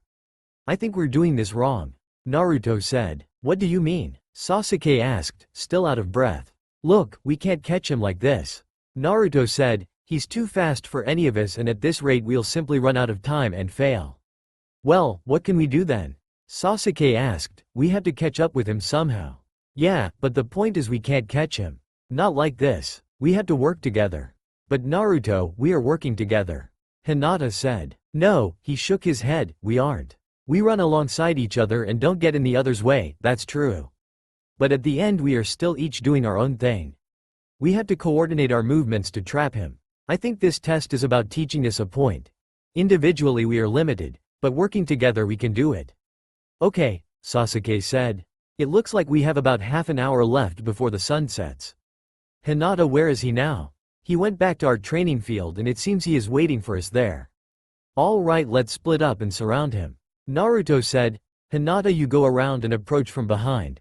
Sasuke, you go from the left and I will approach him from the right. When we are in position we attack him from all sides at once. He can't possibly dodge every attack." They nodded and everybody left for their respective positions. It's almost time." Guy pondered. Have they finally given up? Suddenly he was forced to dodge as several shuriken came flying out the bushes behind him. He quickly stepped sideways when Naruto jumped out of the trees in front of him, doing several handseals, wind element, air bullet. Several compressed gusts of air sped rapidly at Guy, who merely jumped to the side and went the other way until he was stopped by a barrage of fireballs that scorched the earth in his path. "Fire element, Phoenix Flower Jutsu," Sasuke yelled from the side. Once again changing directions, he was suddenly faced with Hinata, who launched a whip of water at his head. "Water element, water whip," she said.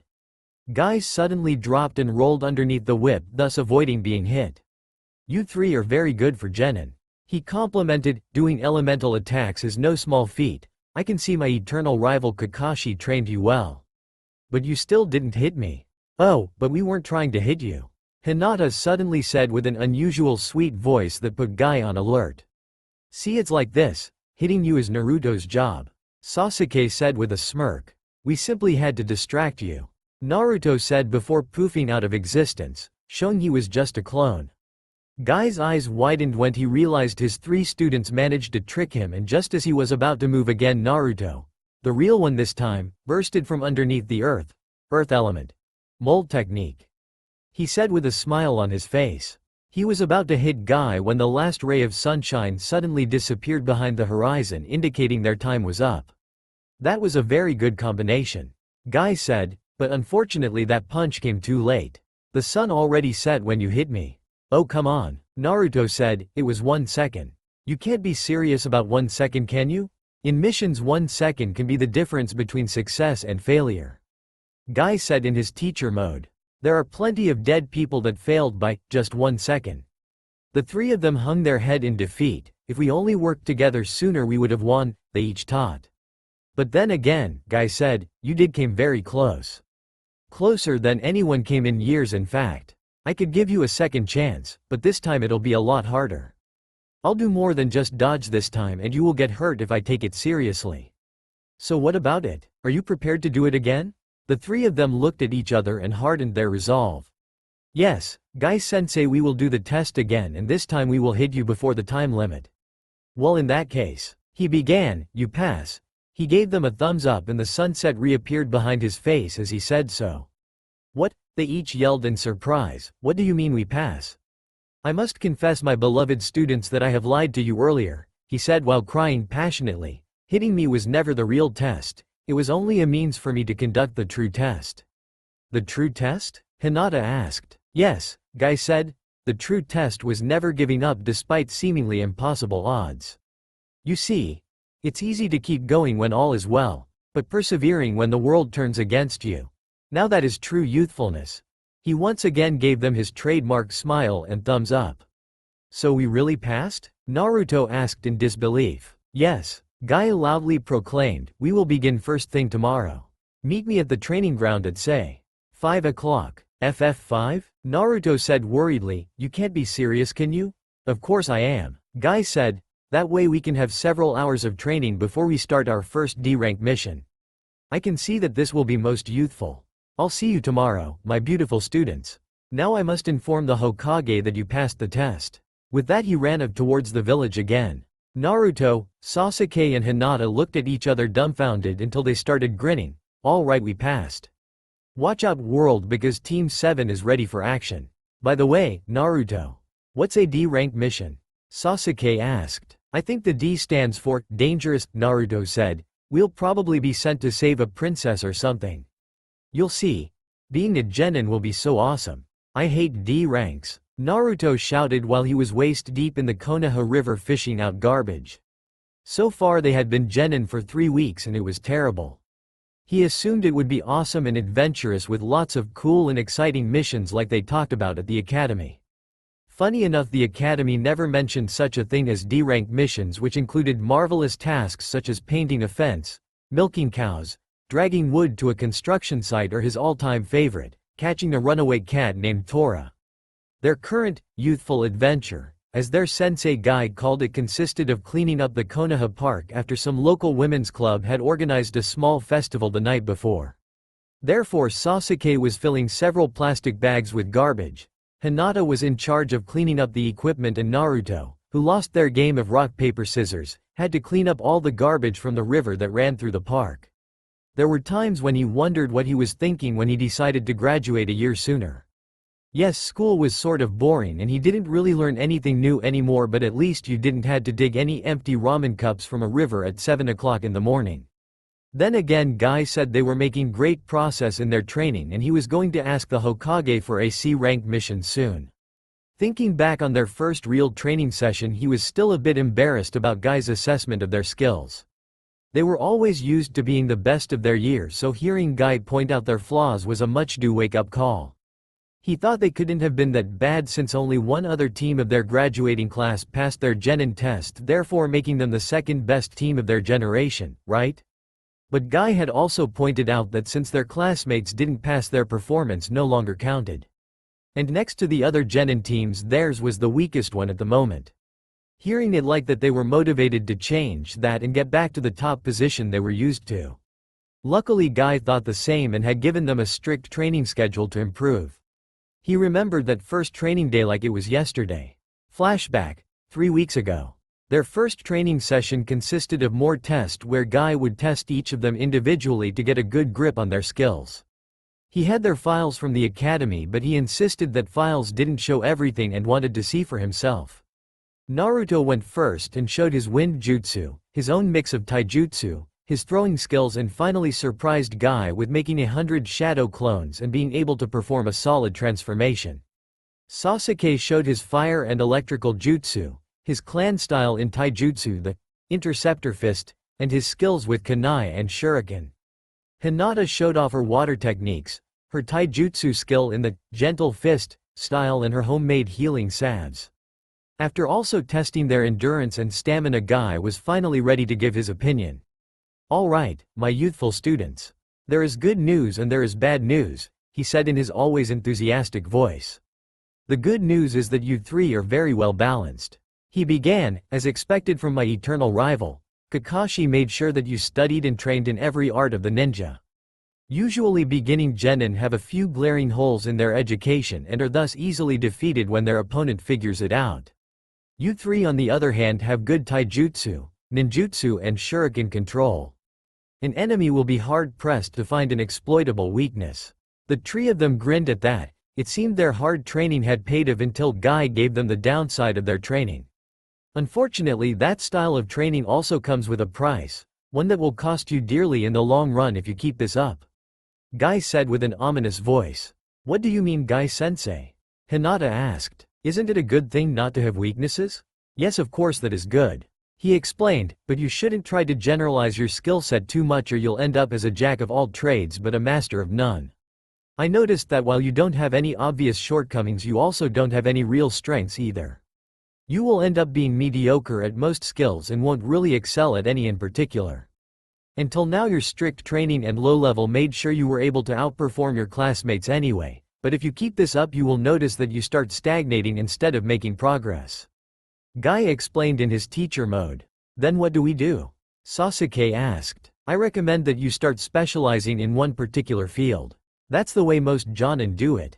He answered, for example, I am a taijutsu specialist and deadly in close combat. And while I do keep up with my ninjutsu, it is chunin level at best. My rival Kakashi on the other hand is a ninjutsu specialist, who only has average taijutsu compared to a master like myself.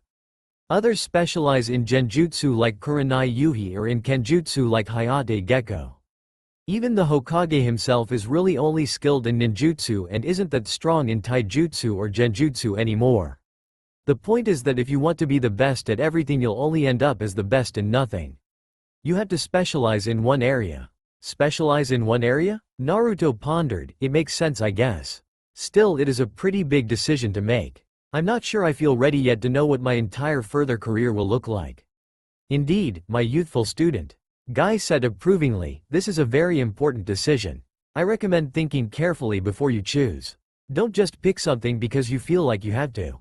I want to specialize in taijutsu. Hinata suddenly said. The Byakugan allows me to perform the gentle fist style, so that would be an obvious choice. Besides, my chakra reserves aren't big enough to focus on ninjutsu anyway.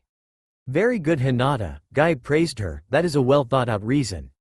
I think you'll do very well as a taijutsu specialist.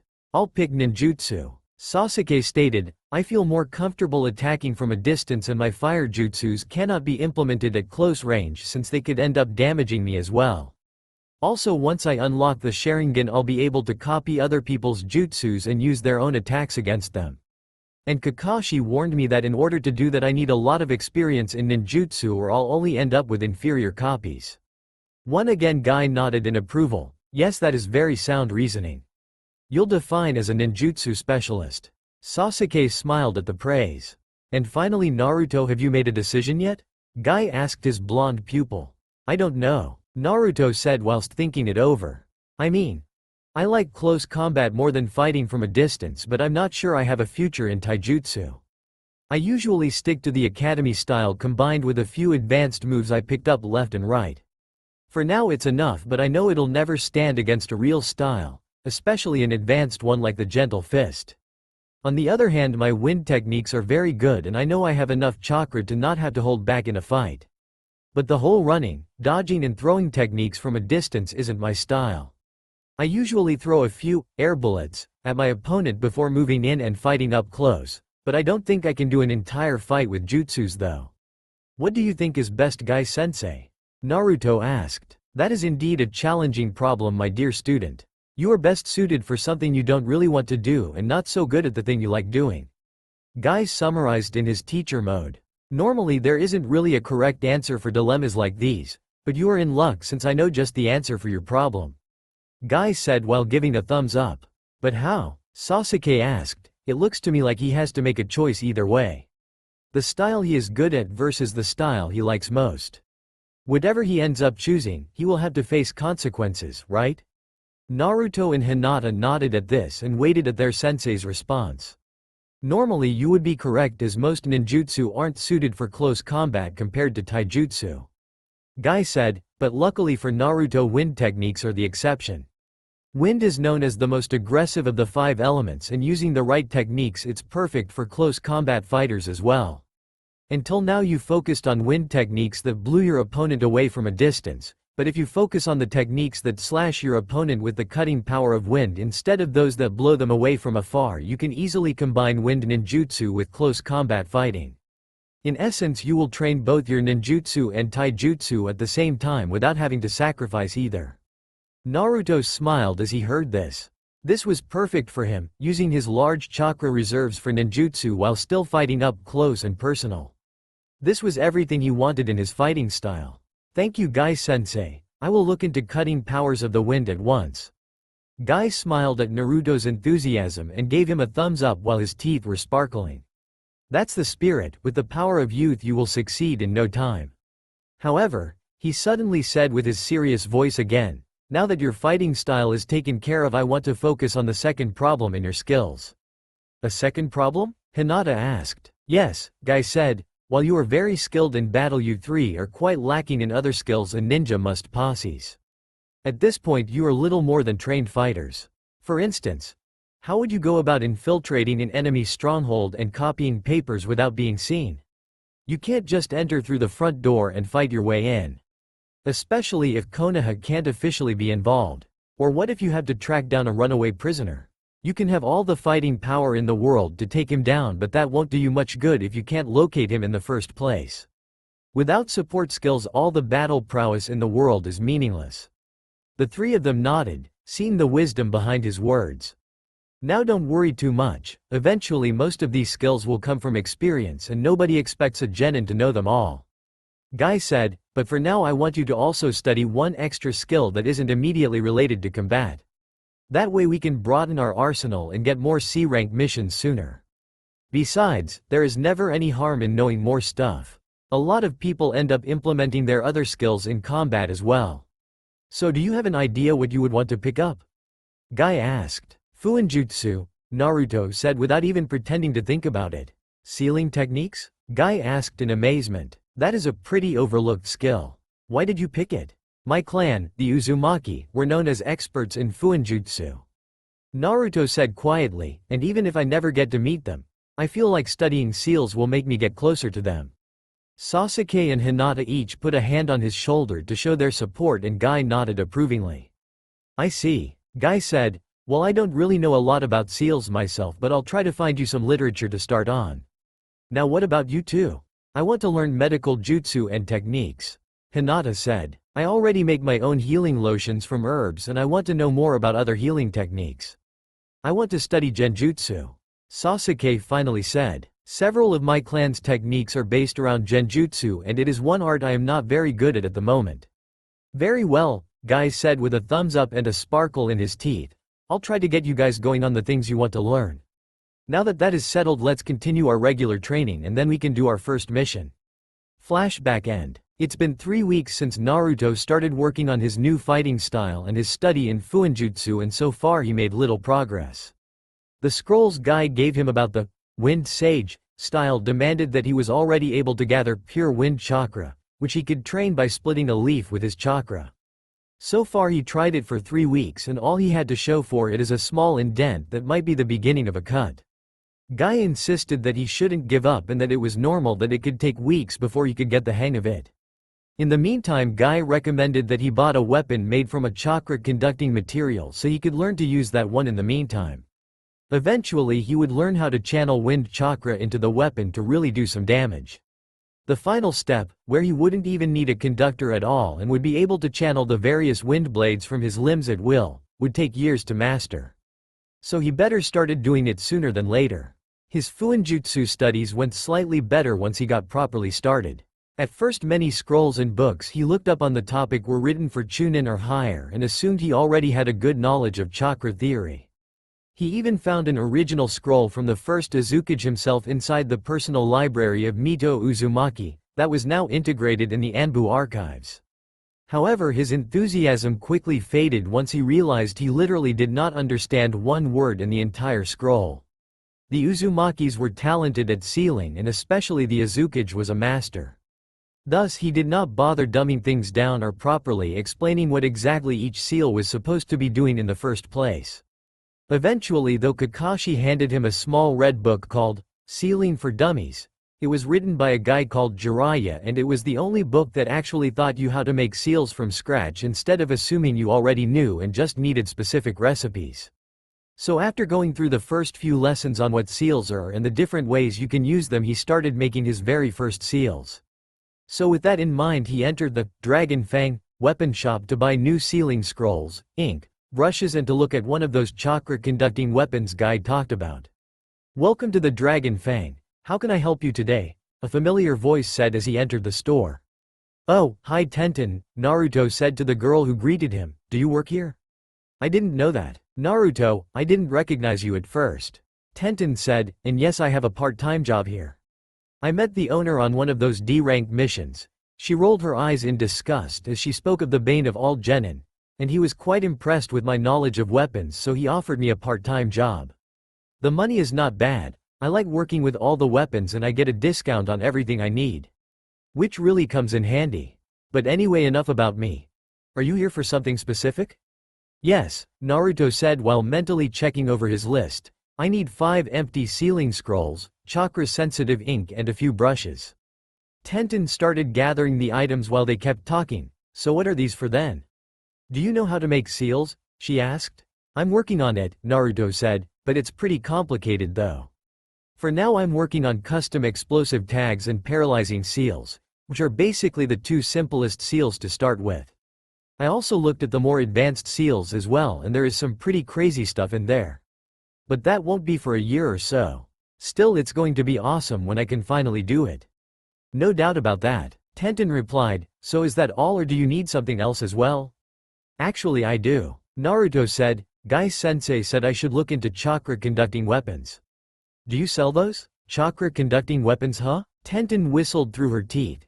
Yeah, we have a few of those in the back, but I have to warn you. Those things are pretty expensive.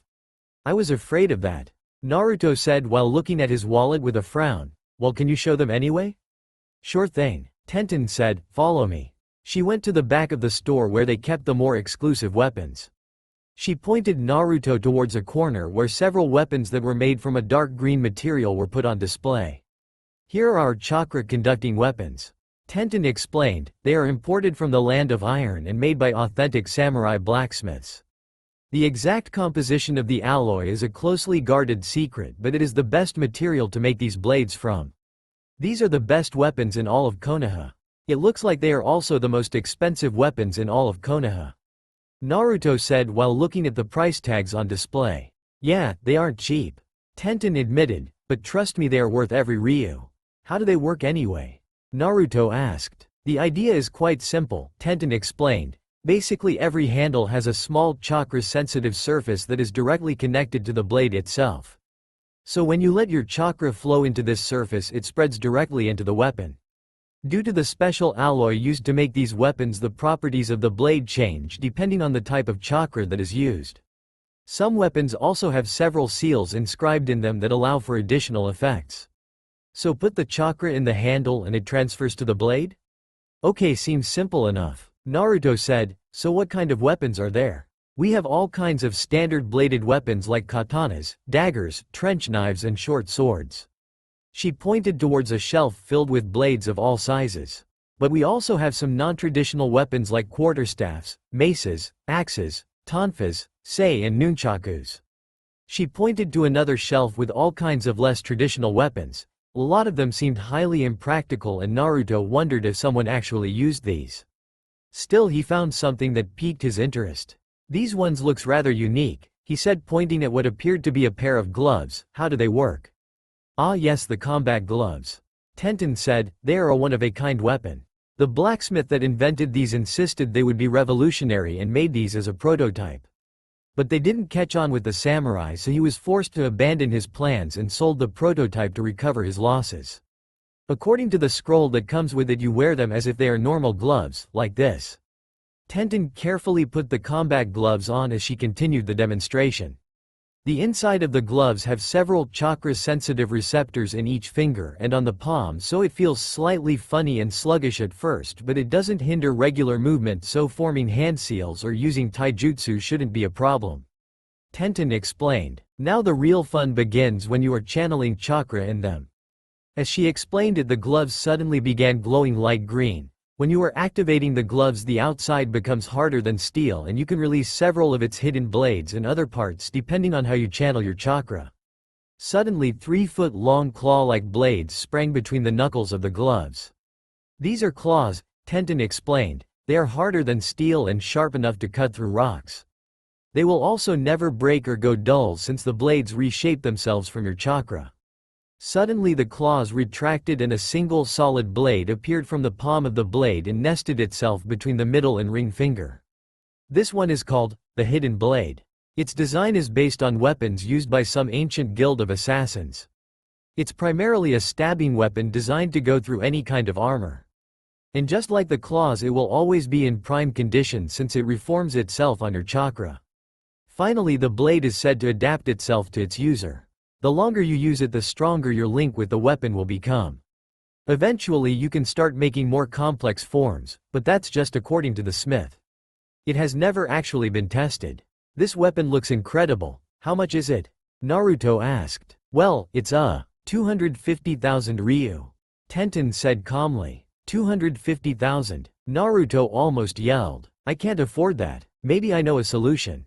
Tenten suggested. See, our normal supplier of seals has stopped recently and we are running out of our supply of tags and can't find another source anytime soon.